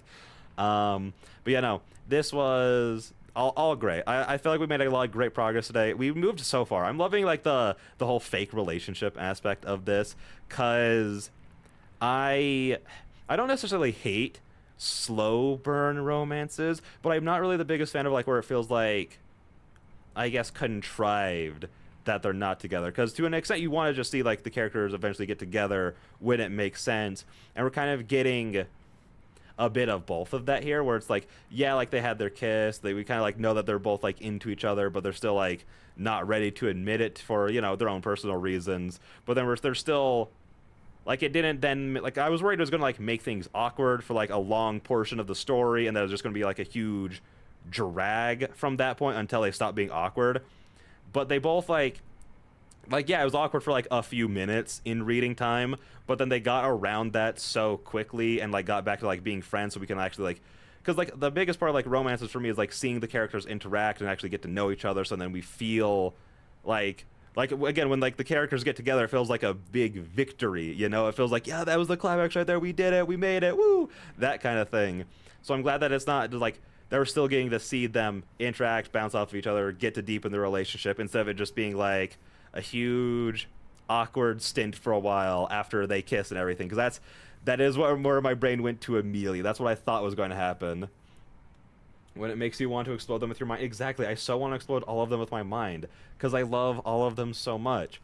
So I was scared that they weren't going to be interacting, because like because like, again, like for romances, I think the biggest issue I have with a lot of them is that they're all very, not, I guess not really the issue, but like I feel like romances, more than most kinds of stories, are like more character like driven. Like if you can't get into the characters and their dynamics, then it's harder for you to care about the relationship, because that's the foundation of any relationship, are the people involved in it. So if you can't get yourself invested in them and enjoying seeing them together, then there's not like really much of a reason for you to like keep going with the romance. But here, where the character dynamics are like so strong and so like unique between all of the characters, like Olive doesn't really interact with any character the same way, and it's like feels so distinct without like, I guess, like beating you over the head with it, being like, oh, look how different it is. Like it's just, it feels natural, which I think is just like showing of like having great, well-defined characters with writers who know what they're doing with these characters, that all of them feel so well-defined. I usually don't like when the story romance ends with they get together, the end. Because exactly, yeah. I think TwoFold does it really well. That's always been one of my, I keep like, I don't like downplaying other stories to build up the ones I like. I don't really like that form of criticism, but that is also like a thing that I don't like about a lot of romances too, is that like they just end when the characters finally get together. And I love seeing the characters actually get together, being in love, and having doing relationship things together, you know, whether that be like, you know, having a great time or getting into fights, or like just like normal things you'd see from a relationship. Because like when it just ends with them falling in love, it's like it feels like there should be more to the story. So like, and again, we're even kind of getting part of that with like seeing how they are in a relationship by the fact that like they're doing this whole pretend relationship thing. And again, it just feels so natural. And I feel like that's like one of the big things I miss from a lot of romances. Like their romance together doesn't feel forced, and them not wanting to be together feels forced, because like it feels like there's something like going on under the surface of why they're not like fully ready to get together right now. But like, again, it's just like stuff that we have to wait and see, but it doesn't feel like contrived that they're not together is what I'm getting at. Oh yeah, I don't mean it in a bad way. Oh yeah, I wasn't trying to imply that you were doing it in a bad way. I just realized that a lot of like when I'm talking about like, oh, I love this because I hate it when other things do that. I realized I had just said that a lot in this stream, and I feel like I said it a lot in the last one, so I just want to like be like, no, I don't want to like not break the knees of everyone else to go like, look, TwoFold's so good. So that was more of like a comment towards myself. You have nothing to worry about. Some can do it really well, like Who is the Red Queen or NPG, but I prefer more, so I write fanfics. I don't get more. Exactly. You want more from it, which again is like the fact that like with the relationships that you want to see more of, like when they actually do like get together and fall in love and like be a thing, the fact that you want to see more from them is like a good thing, because that means that you're invested in their relationship. But it's just the fact that like when it just ends there with them getting into the relationship and that's it, it still leaves a sense of like, this doesn't feel like it should be over yet. It feels like we're like halfway there. We got to go a little bit longer so we can get like everything out of this that we can, kind of thing. So yeah, that's more of like what I mean. So But yeah, no, I'm loving this so far. And again, for me, like characters, like I already said, like in romances, characters are the most important part. But for me, in almost any story, like the characters are the things I get invested in. Like it doesn't matter. Like you could have like the best written plot or best built world in the entirety of like fiction and literature or whatever. But if I can't get into the characters, then like it's just become such a struggle to care, you know, because I'm here for like their stories and like to see how like they handle things. So if I don't enjoy seeing them, then I'm going to struggle with like enjoying the entire thing. And I love this cast already, and that's like one of the things like I've noticed with like everything Studio Lawn that I've read and everything, like with the people who have like worked with them, is like they all just like get people, I guess. Like they go, here's our characters, we're only going to have them make choices that make sense with them, so there's never really a moment of like, oh, that feels out of character for so and so, or that doesn't make any sense. So you can fully get invested in who they are as people, which just like can carry you so far. Can carry, if you love the characters, you can get so much mileage out of that, you know. But I think with that being said, it is pretty late here. So we're probably gonna end the stream at that, which I think is a good breaking off point. We're getting right before we get into Christmas. So but thank you guys all so much for coming out tonight and joining me. It was so much fun reading this with you, as it always is. We're definitely gonna be back for more next week and tomorrow, unless, that's why I'm glad I'm studying psychology. I can't wait to finish writing my novel too. I finished writing Act 1. Ooh, listen. If you ever need anyone to read it, or whenever it's finally done, I'm so down to read it. Because, like, we talked about this last time in the stream, but, like, that's why I think studying psychology is so, it will be so helpful to writing, is because it lets you understand humans, so then you can, like, make humans who make sense, I guess, like, more fully fleshed out, people who are understandable and interesting and have, like, layers to them, you know? So, like, that's such a good way to do it. But, yeah, we'll be back tomorrow for Undertale, unless, you know, baby arrives, so I can share the script with you. Oh, if you are down to share the script with me, I'd be so down to read it. Yeah, I'm super down for that.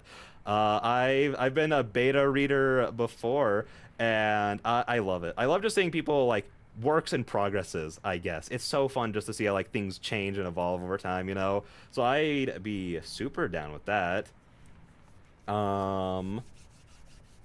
I don't know. I just love stories. Like, for me, like, the only, like, place where, like, the story and characters aren't, like, the most important part is, like, in video games, you know? There it's, like, the gameplay. But if it's, like, a visual novel or, like, a TV show or, like, a book, it's, like, no.